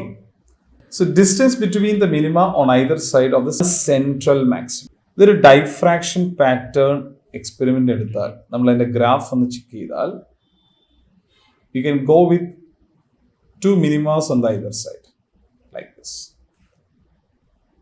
ഇതാണ് central maximum, right? ഒരു question എങ്ങനെയൊക്കെ twist ചെയ്യാൻ പറ്റുന്നു. Distance between the minimum on either side എന്ന് പറയുന്നതിന് പകരം സെൻട്രൽ മാക്സിമത്തിന്റെ വിഡ്ത്ത് പറഞ്ഞിരുന്നെങ്കിൽ ഈ ക്വസ്റ്റ്യൻ കുട്ടികൾക്ക് എളുപ്പം കിട്ടും. So the answer is simply 2d lambda by a. പെട്ടെന്ന് ഒരു ആവശ്യമില്ലാത്ത ചിലപ്പോൾ nth ഓർഡർ നോക്കി പറഞ്ഞിട്ട് ചെയ്തു കളയും. So actually the width of the central maximum is asked. What is the equation for width of the central maximum? 2d lambda by a. മക്കളെ ഓർക്കണം, മാക്സിമാസിന്റെ ഹാഫ് വിഡ്ത്ത് മാത്രമേ ഉള്ളൂ മിനിമാസിന്. So what is the answer here? 2 into 1.5 into lambda is what? 6000 angstrom. So 6000 into 10 raised to minus 10 divided by 10 raised to minus 4 meter. So this will be cancelled as minus 6, 9, cancelled as 10 raised to minus 3. So it is 9 to 18. 18, 10 raised to minus 3. 18 millimeter. 18 millimeter is the answer. Okay. Clear cut question where the direct substitution. പക്ഷെ rephrase ചെയ്ത് കൊളവാക്കും നമ്മളെ. And this diffraction മക്കളെ മുമ്പേ ഞാൻ പറഞ്ഞു diffraction important ആണ്, പഠിക്കണം. ഡൈഫ്രാക്ഷന്റെ maximum minimum is an important thing. ഈ ഡൈഫ്രാക്ഷനെ ബേസ് ചെയ്ത് ഒത്തിരി പാർട്ട് വരും. ഇനിയും we can go for the angular spread. Angular width എന്ന് പറയുമ്പോൾ ഈ കാണുന്ന വിഡ്ത്ത് ആണ് ആംഗുലർ സ്പ്രെഡ്. എന്താ തന്നെയാണ് നമ്മുടെ സെക്കൻഡ് ക്വസ്റ്റ്യൻ വരുന്നത്. The angular spread of the first diffraction minimum എന്നുള്ളതാണ് സ്പെസിഫൈ ചെയ്ത് ചോദിച്ചിട്ടുള്ളത്. ആംഗുലർ പൊസിഷൻ എന്നാണ് ശരിക്കും അതിന് കുറച്ചുകൂടെ ക്ലിയർ ആക്കാൻ പറ്റുന്നത്. സോ ആംഗുലർ പൊസിഷൻ എന്ന് പറഞ്ഞത് ഇവിടെ വരും, റൈറ്റ്? സോ ഈ പൊസിഷന്റെ ആംഗുലർ സ്പ്രെഡ് എന്ന് പറഞ്ഞാൽ നമ്മളിവിടെ ഒരു സ്ലിറ്റ് കൊടുത്താൽ this is a slit, so this is a 0, this is actually theta, right? So this is y and this is capital T. Position ആണെങ്കിൽ y ആണ്. So I can say theta is equal to y by d or lambda by a. This is a condition. Because we know that the half the central maximum എന്ന് പറയുന്നതിന്റെ width d lambda by a ആണ്. അതാണ് y. So y by d is lambda by a. പരിപാടി അന്നേരം 6000 angstrom by 1 into 10 raised to minus 10 raised to minus 4. So 6 into 10 raised to minus 3. Right? Yeah. 6 into 10 raised to minus 3 എന്താ unit? അവിടെയാണ് പ്രശ്നം. Angular spread, the unit is radians. Right? Units and measurements പഠിച്ചതാണ്. Angle radian എന്ന് പറയുന്നതിന്റെ unit radians ആണ്, right? ഇവിടെ കയറി തെറ്റിച്ച് വെക്കരുത്. ചിലപ്പം ഒരു ടെൻഡൻസി വരുന്നത് അപ്പുറത്ത് ബാൻഡ് വിഡ്ത്ത് പറഞ്ഞു, ഇവിടെ മീറ്റർ പറഞ്ഞു. It's not metre, it is actually. അതുപോലെ 6 millimeter എന്ന് എഴുതി വെക്കരുത്. അപ്പുറത്തെ സാറ് 80 millimeter എന്ന് പറഞ്ഞു, പക്ഷെ ഇവിടെ ആംഗിൾ ആണ്. സോ റേഡിയൻസിലെ പറയാം. 6 into 10 raised to minus 3 radians. I think it's clear. Yeah. So third part of that question, how is the resolving power of a telescope increased എന്നുള്ളതാണ്. എന്ത് ഈ resolving power? Actually resolving power ഇവർ മനസ്സിലാക്കേണ്ട ഒരു ചെറിയ കാര്യം, 2 source of light ഉണ്ട് അല്ലേ? ഈ 2 സോഴ്സ് ഓഫ് ലൈറ്റിൽ നിന്നും, സോഴ്സ് ഓഫ് ലൈറ്റ് എന്ന് പറഞ്ഞ ഒരു ചെറിയ അപ്പർച്ചർ കൂടെ വരും. So everything has got A diffraction patterns like this. So diffraction patterns എന്ന് പറയുന്നത് ഈസ് ലൈക്ക് ദിസ് ആണ്. ഇവിടെ നിയർ ബൈ വേറൊരു ലൈറ്റ് വരുന്നു. So this is Rayleigh's criterion. And what is Rayleigh's criterion is, two nearby sources are clearly resolved when we can say the central maximum of one falls on the first secondary minimum. ഒന്നാമത്തേന്റെ secondary മിനിമത്തിൽ രണ്ടാമത്തേന്റെ central maximum ഒന്ന് വീണാൽ നമുക്ക് പറയാം ഇത് just resolve ആണ്. So this is the distance between them എന്ന് പറഞ്ഞാൽ angular separation between the two is equal to what? Lambda by a ആയിരിക്കണമായിരുന്നു. നമ്മുടെ ഏറി ഇത് കണ്ടുപിടിക്കുന്നതിന് മുമ്പ് ഏറി കണ്ടുപിടിച്ച് കഴിഞ്ഞപ്പോഴാണ് ഇത് 1.22 ലാംഡ. കാരണം എന്ത് പറ്റി? സെൻട്രൽ മാക്സിമത്തിന്റെ ഡയമീറ്റർ ചെക്ക് ചെയ്തപ്പം ഈ ഫൗണ്ട് ദാറ്റ് 2.44 ഉണ്ട് ഡയമീറ്റർ. ശരിക്കും നമ്മൾ 2d ലാംഡ ബൈ എഴുതിക്കൊണ്ടിരുന്ന ഡയമീറ്റർ അയാൾക്ക് തോന്നിയത് 1.22. So what is actually resolving power? Resolving power is a reciprocal of limit of resolution. So it is equal to a by 1.22 lambda. എങ്ങനെ resolving power കൂട്ടാം? ഒന്നുകിൽ aperture കൂട്ടണം, അല്ലെങ്കിൽ lambda കുറയ്ക്കണം. So to increase the resolving power of a telescope, aperture width കൂട്ടണം. എന്ന് പറഞ്ഞാൽ ചെറിയ അപ്പർച്ചർ ആയിരിക്കും ഇതിൽ ഒബ്ജക്റ്റീവിന്, ലാർജ് അപ്പർച്ചർ. പിന്നെ വേവ് ലെങ്ത് ആയിരിക്കണം, വേവ് ലെങ്ത് കുറയ്ക്കണം, resolving power. So we will go for smaller wave lengths ആയിരിക്കണം, റൈറ്റ്? എന്ന് പറഞ്ഞാൽ ഹയർ ഫ്രീക്വൻസി. അതുകൊണ്ടാണ് ഈ റിസോൾവിംഗ് പവർ ചെറിയ ചെറിയ സാധനങ്ങളൊക്കെ എടുക്കാൻ എക്സ്റേസ് ഒക്കെ നമ്മൾ എടുത്ത് ചെക്ക് ചെയ്യും.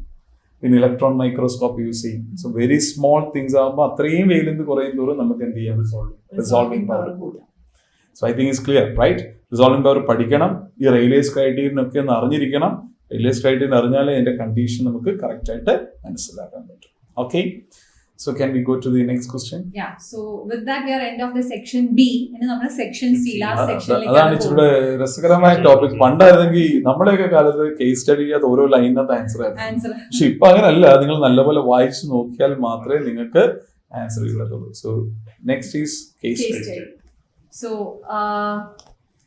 Case study here lens makers ഫോർമുലയെ കുറിച്ചാണ്. So I'll read it out.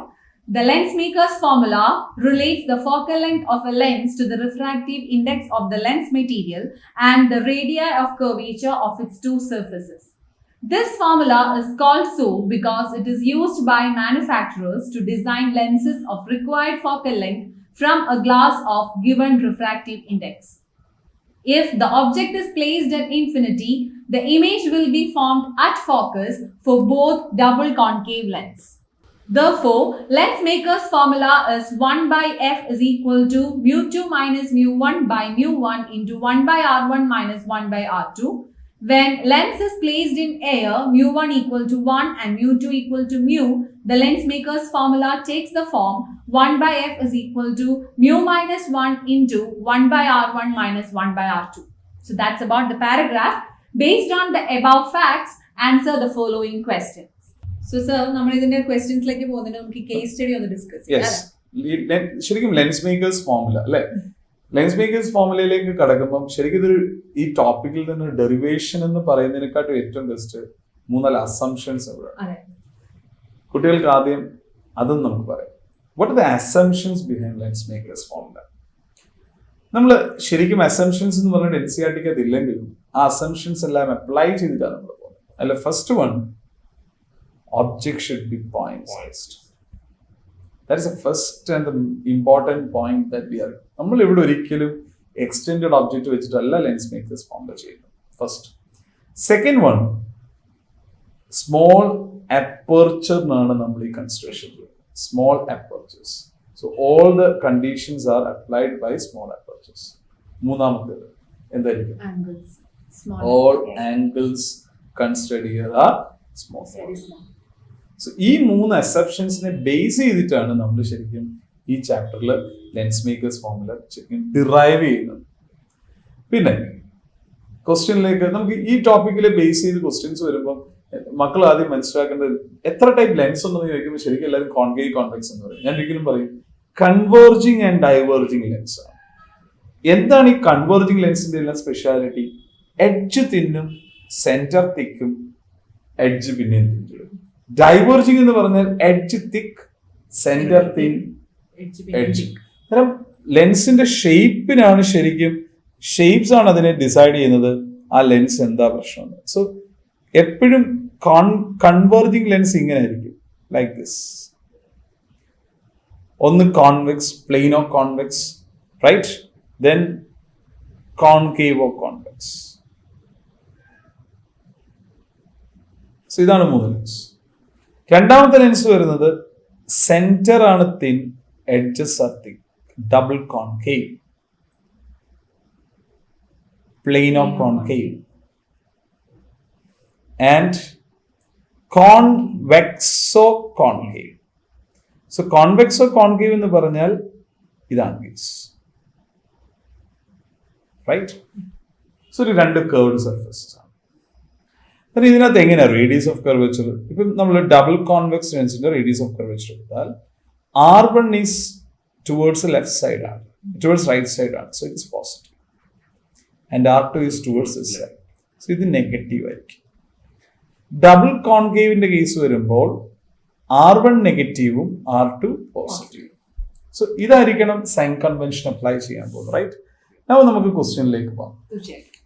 So case സ്റ്റഡിയിൽ 5 questions ആണ് വരുന്നത്, MCQ പാറ്റേണിലുള്ളത്.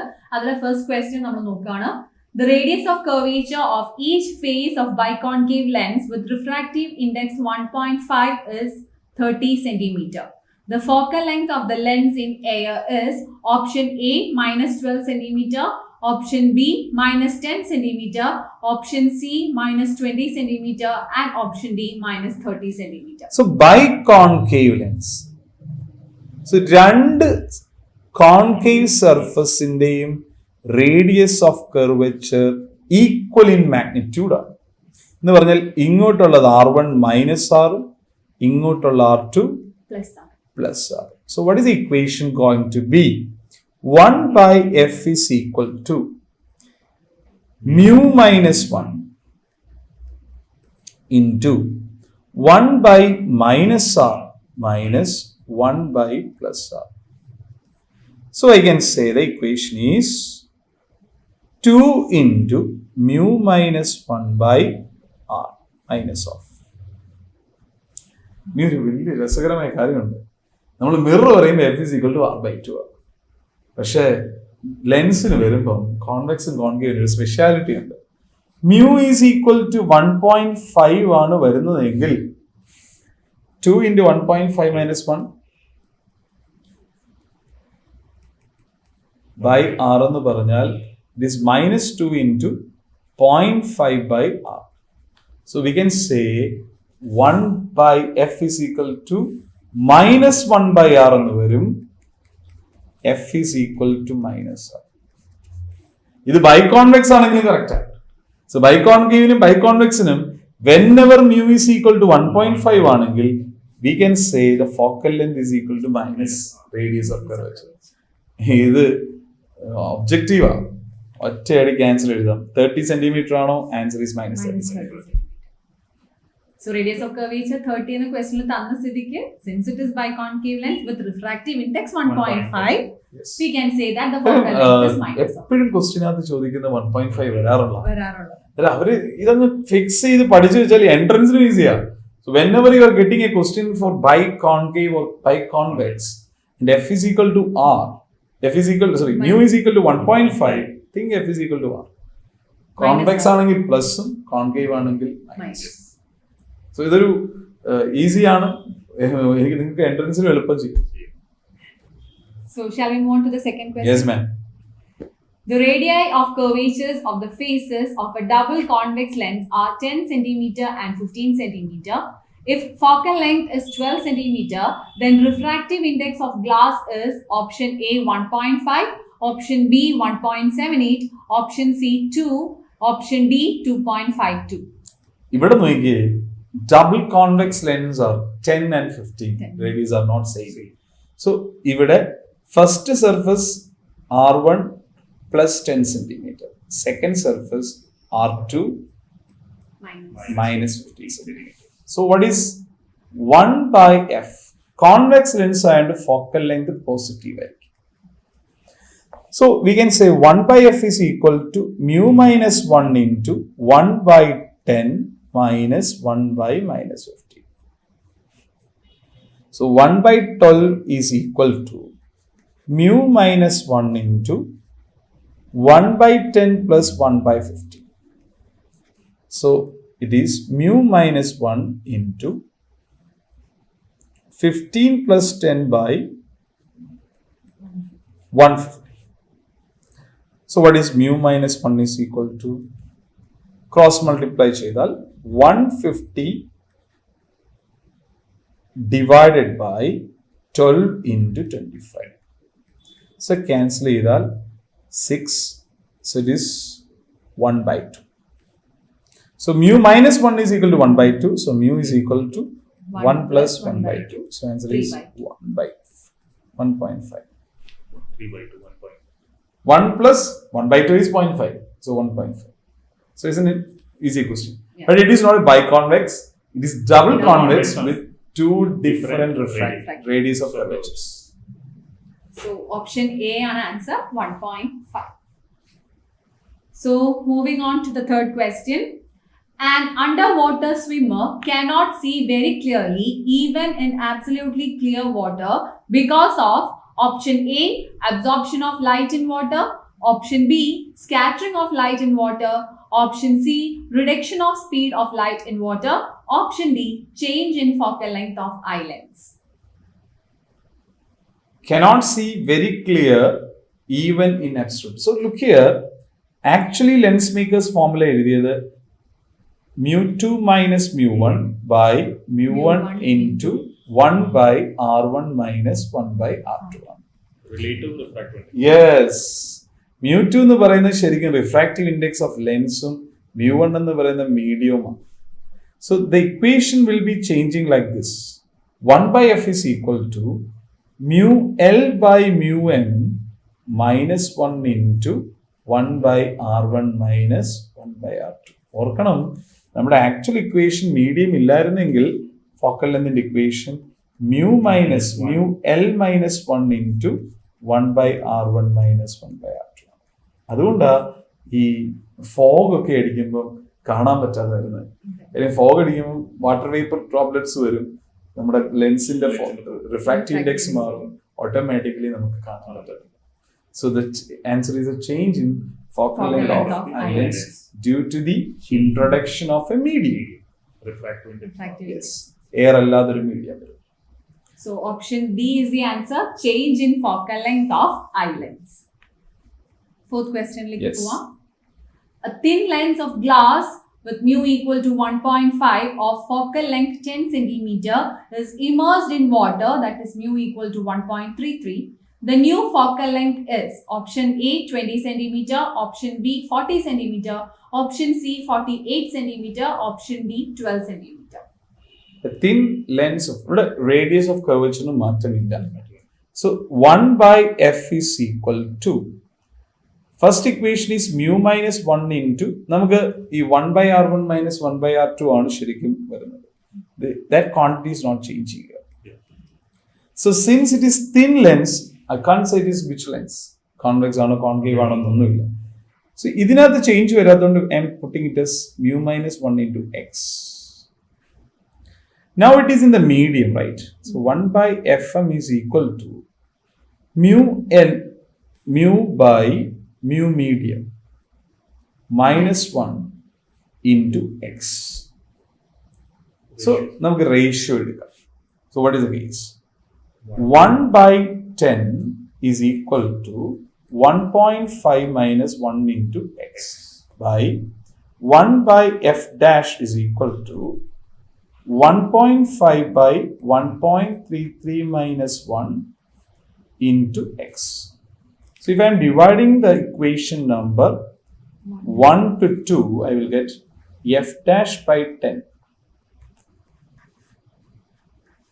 is equal to 1.5 minus 1 is 0.5 by 1.5 minus 1.33 divided by 1.33 will come to the numerator.